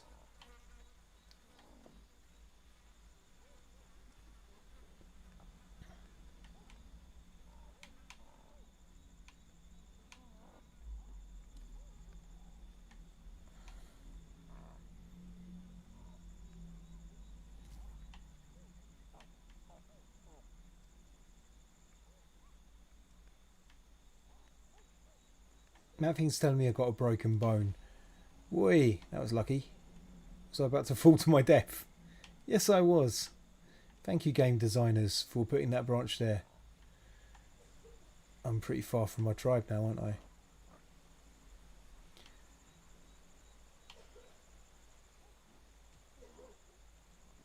I don't think I'm going to evolve very far in this game, to be fair.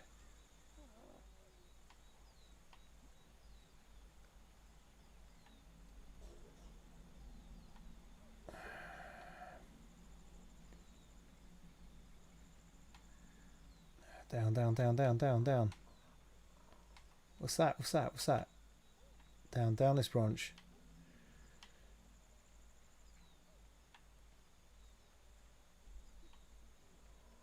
It's not letting me.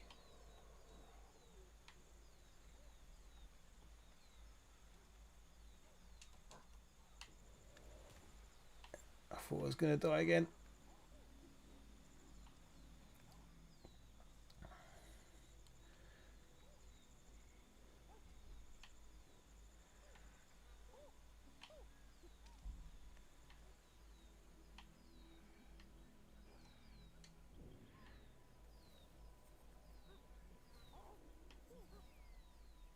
So that's some more of that grass up there.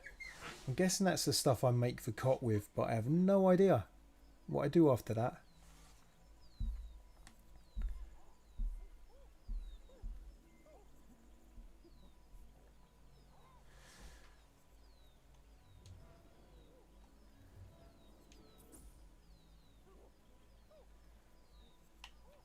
Okay, let's go up here. Hello mate, do you know what we're doing?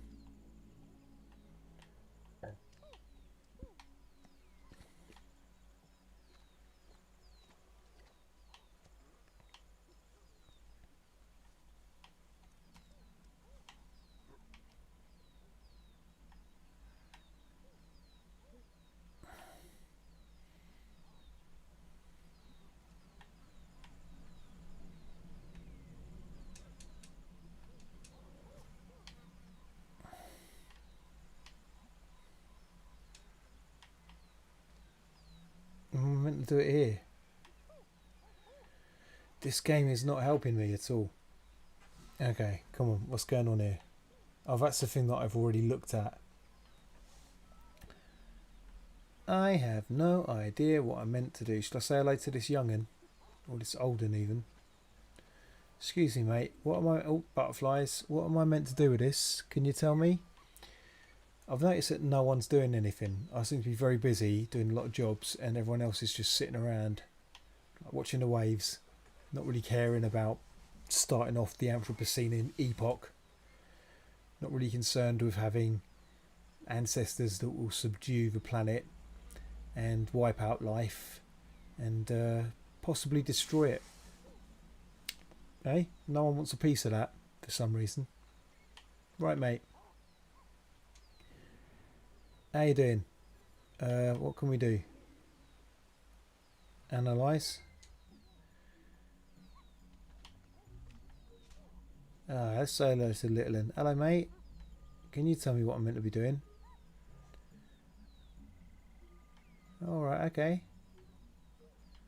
Cool. You, what are we doing?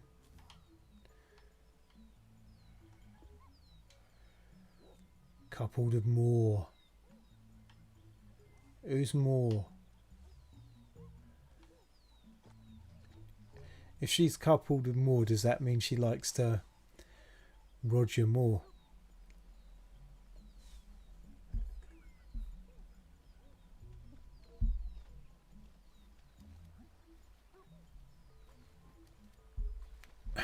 Okay. So I've got these ingredients and I've no idea how to make this make this cot. So this first phase of human evolution ends with some idiot ape man thing saying, how do I make this? This is like worse than IKEA. IKEA at least has the instructions without the language. The dodgy drawings. Nothing here. Nothing here for this kid's cot. Nothing.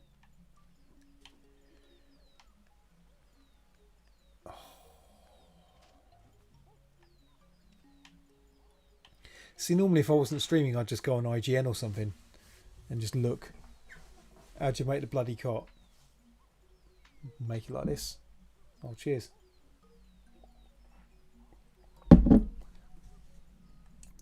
Let's write a poem as we mull over it, shall we?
Looking for an Australopithecus to furnish me with the instructions for assembling a grass cot.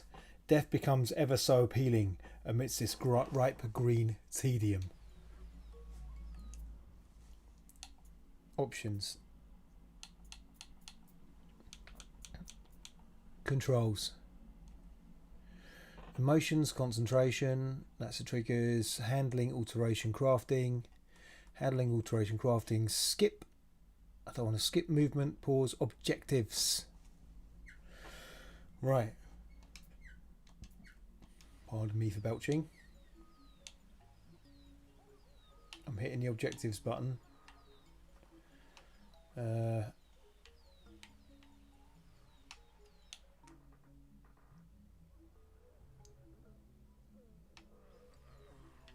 What's that? Oh, he's getting tired. He wants to sleep and I can't make a cot because I don't know how to make it. And like...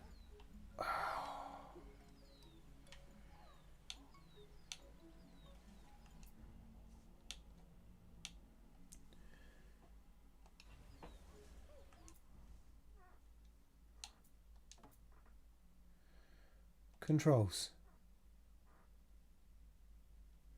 Pause. Ah, right, okay, so that's pause. Objectives. Alright, that's just making a noise. Objectives is the top button. It's my eyesight. Build a sleep spot. Yeah. How do I do that, mate? You're not really giving me any... Whoa, that was one glitchy Australopithecine just then. Okay, I've had a branch to play with. Build a sleep spot. How do I do it? How do I do it? Do these guys sleep in the trees?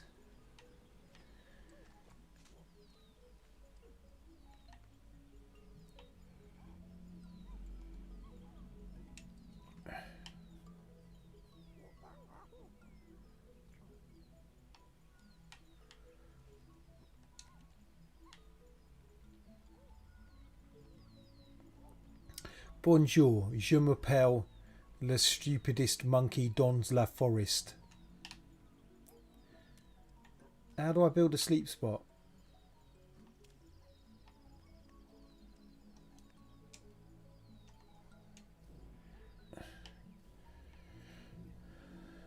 Focus.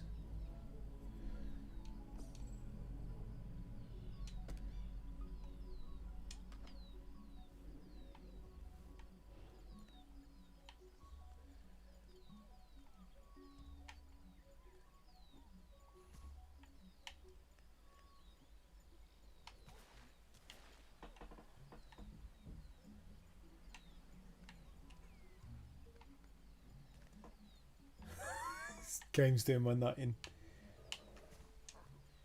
Okay, didn't die. Good.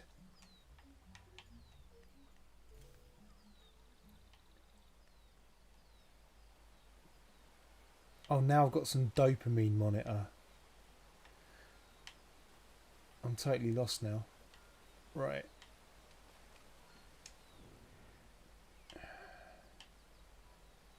Oh, they're all up there.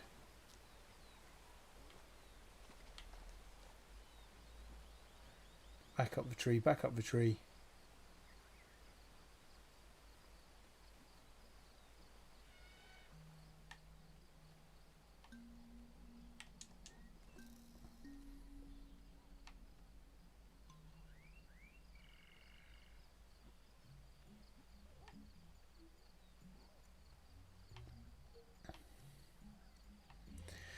This is going to be tantalising viewing, watching this bloke who did very well at the beginning, not knowing how to make a sleeping spot for this poor, tired ape man.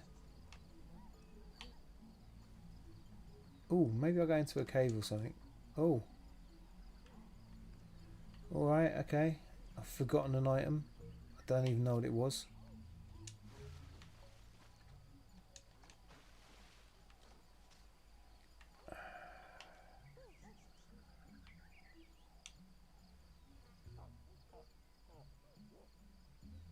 And how would I do that, sir?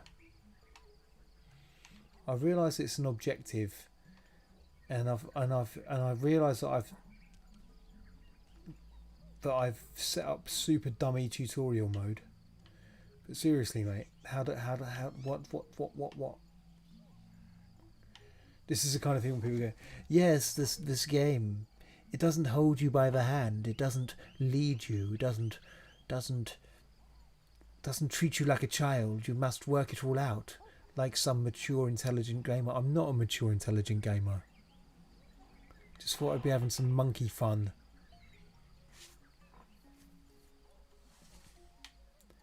You know, doing slightly funny things, and it's just been trauma.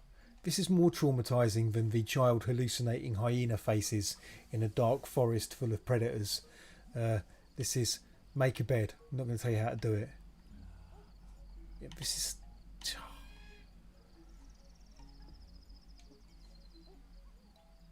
Okay. Oh, okay. When built, a sleep spot is at the base of every settlement. Tap A to lie down on a sleep spot.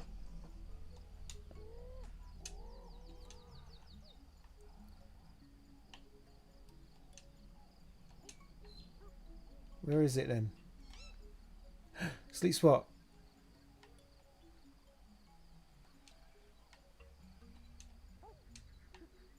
Okay, I'm going to drop that. Okay. Cool. Okay, good. Can I sleep now?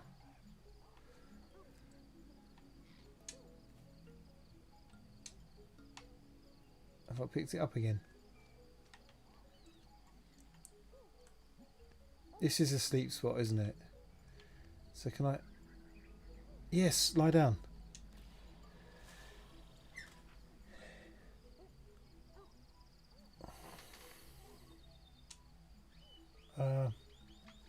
What's evolution? Okay. That's my neurons. Ah, I thought so. I thought it's...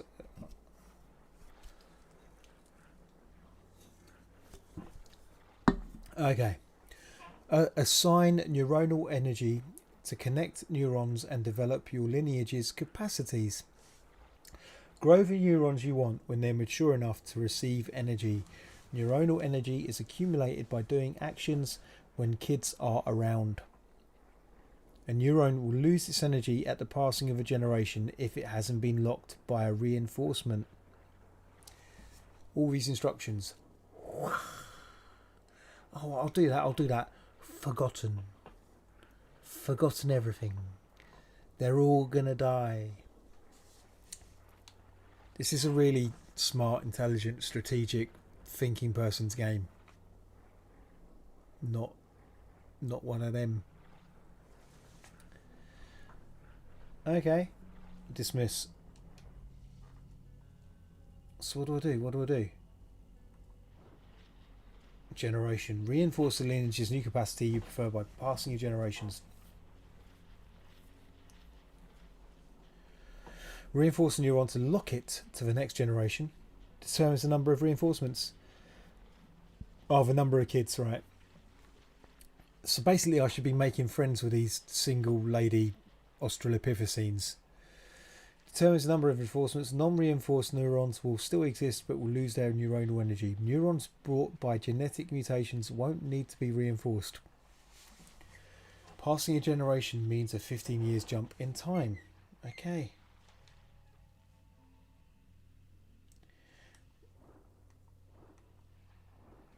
Evolution. Progress through eras faster than what science suggests and benefit from genetic mutations. Launch an evolution to see how your historical feats add up to determine the length of your leap in time. The neurons brought by genetic mutations in adults and elders will become effective. Your lineage will evolve and will be located in a random oasis of the same region you're in. Let's just enjoy being early stage ape people for now, and then we can work with that. Oh, 10 more minutes. 10 more minutes of this riveting stream. Okay, so sleep.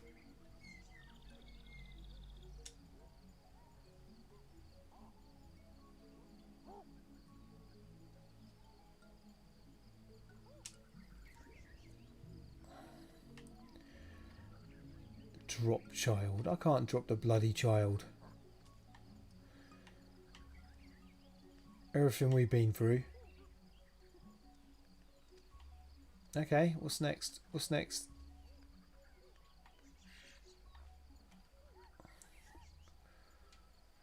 Adult male. Okay. Ooh.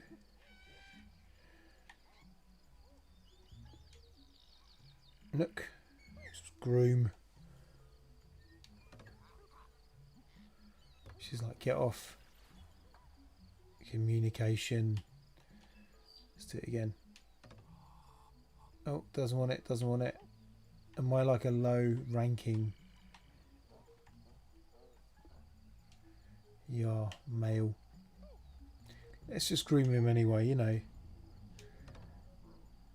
He's like, get off me. Oh, right, he wants to fight or something.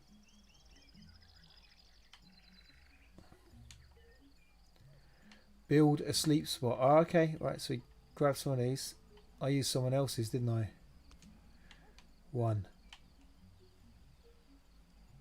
Build one about here. Drop. Now I understand.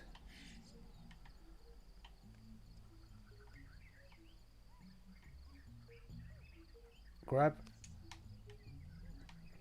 Where did I just drop the last one?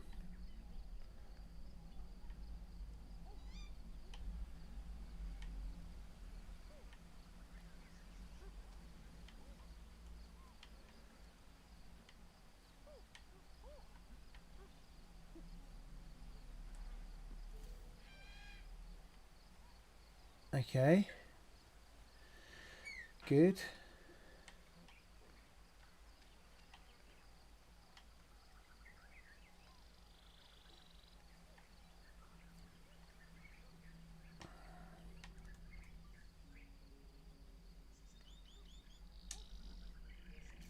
That's pretty good.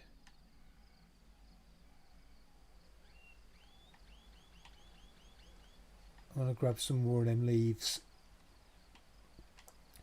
And then I'll probably end it there after I've made my first sleep spot. Any more of them leafies about? Oh, Christ.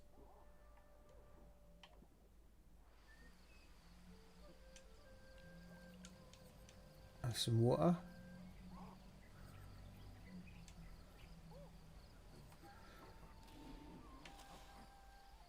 I've discovered water. Oh yeah, big man. Need more of them leaf things.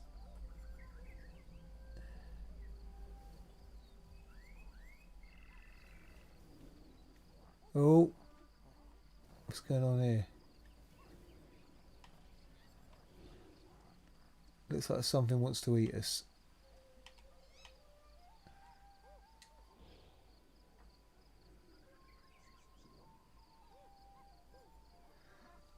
Focus. Oh.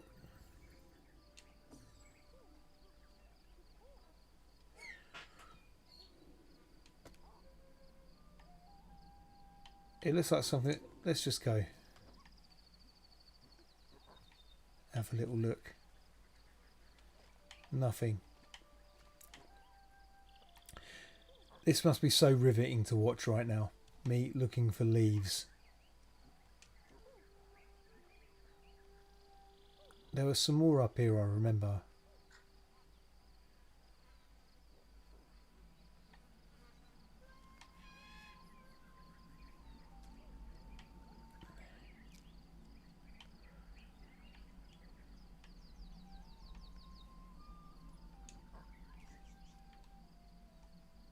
Oh, there's another one. Good.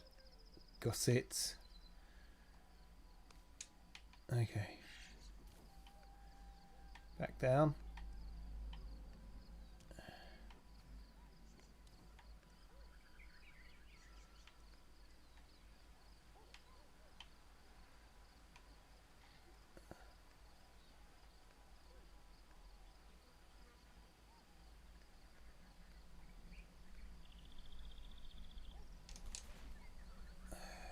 Jump down, mate.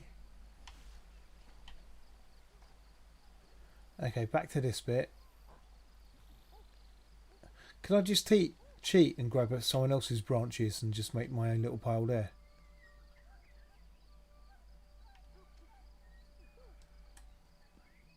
Okay, this is mine, isn't it? There, yeah.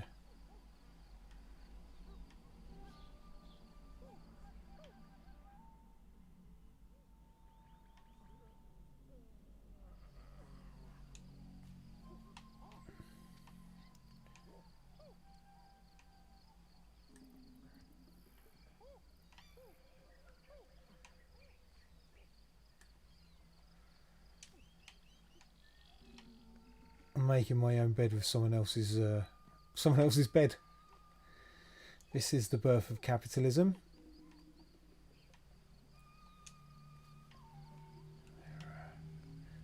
Or is it kind of some kind of communism? Maybe we're sharing.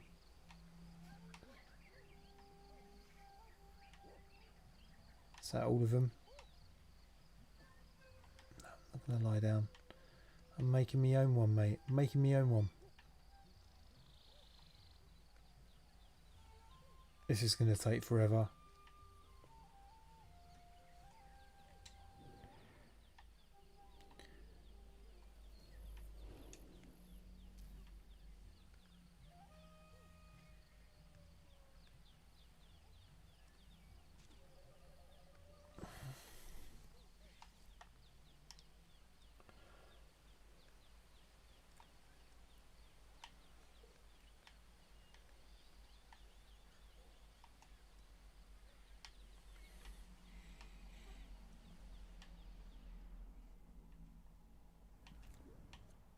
Oh right, I'm dead. Nearly dead. Need food and water. I hate survival games so much. I love the idea of evolution concepts such as that, but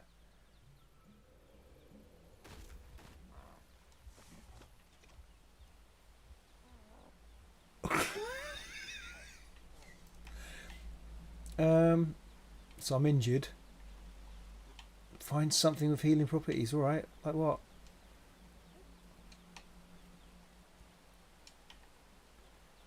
Oh, scoot. Let's have some water first.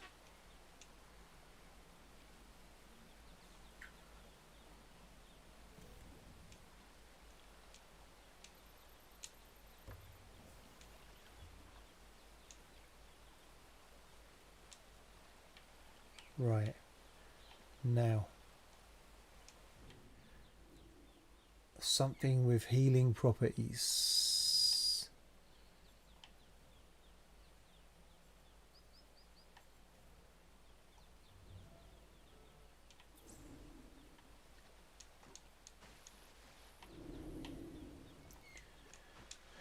I don't think this lad's going to last long, but you know what? I'm near the end of the stream anyway, so maybe I can just like leave it because.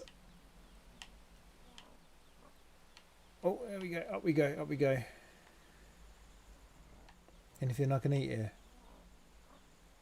Seems to be some fruit here, eh? Grab. Inspect.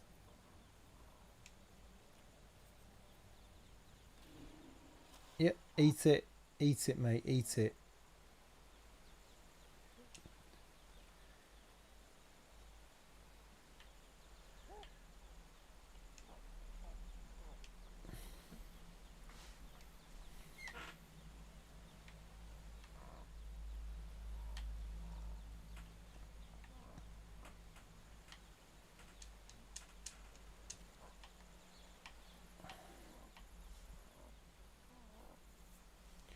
So he's starving to death and he's injured. So let's climb a tree.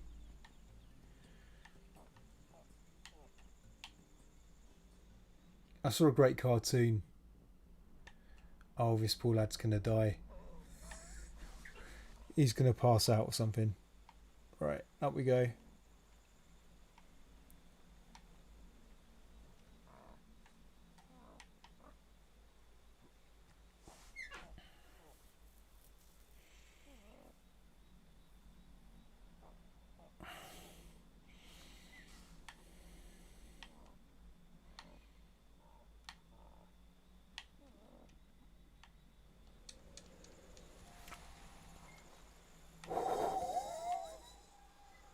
I have no idea where I'm lost now.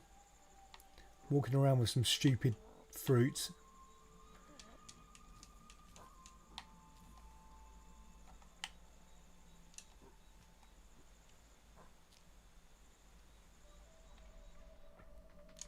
I think this is just too agonising, isn't it? Okay, it's 1 minute past. That's enough. That's enough. I'm too stressed out by this game. So I've achieved nothing. I've not made a bed. I've done very little. I rescued a child and I navigated the child to safety. Let's write a poem while he starves to death.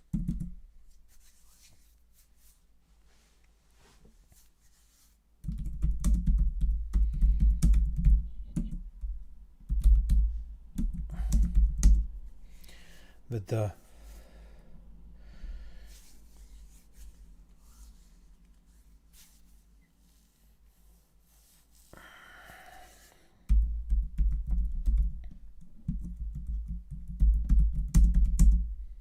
primate will and vigour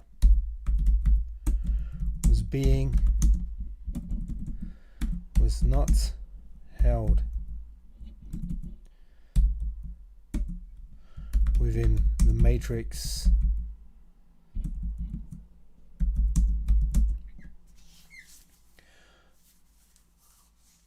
of a mindless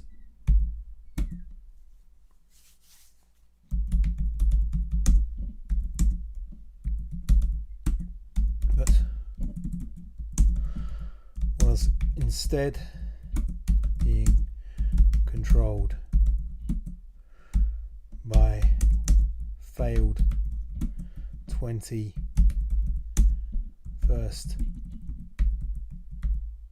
century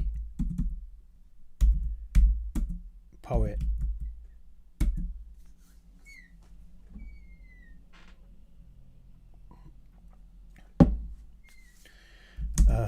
Pinnacle, pancake of evolution is nowhere near useful as a trunk or a branch. A silly windblown leaf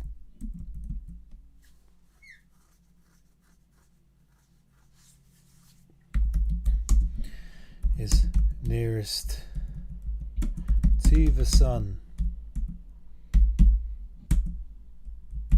and hence mistakes itself for the whole tree. Let's read that out and we're done. The problem was that the glorious example of primate will and vigour was not held within the matrix of the mindless clashes of fate, but it was instead being controlled by a failed 21st century poet. A pinnacle of evolution is nowhere near as useful as a trunk or a branch, a silly wind-blown leaf, but is nearest to the sun, and hence mistakes itself for the whole tree. That's enough. I see I have about 3 viewers. So hello 3 viewers. It's a bit more than Twitch, so I'll call that a success. Thank you for tuning in. I am now going to I don't know, just going to run away, do other stuff. I'm teaching tomorrow, so I have to make sure I'm all prepared for that. But thank you for listening. Thank you for Daisy, as always, for the comments and making me feel like someone else is there. I have no idea if YouTube makes a difference or not, but it was fun playing a different game. Got through the whiskey all right in the end as well, didn't I? Anyway, have a good evening, everyone. I want to go into OBS and I'm going to stop this damn stream. Have a good one.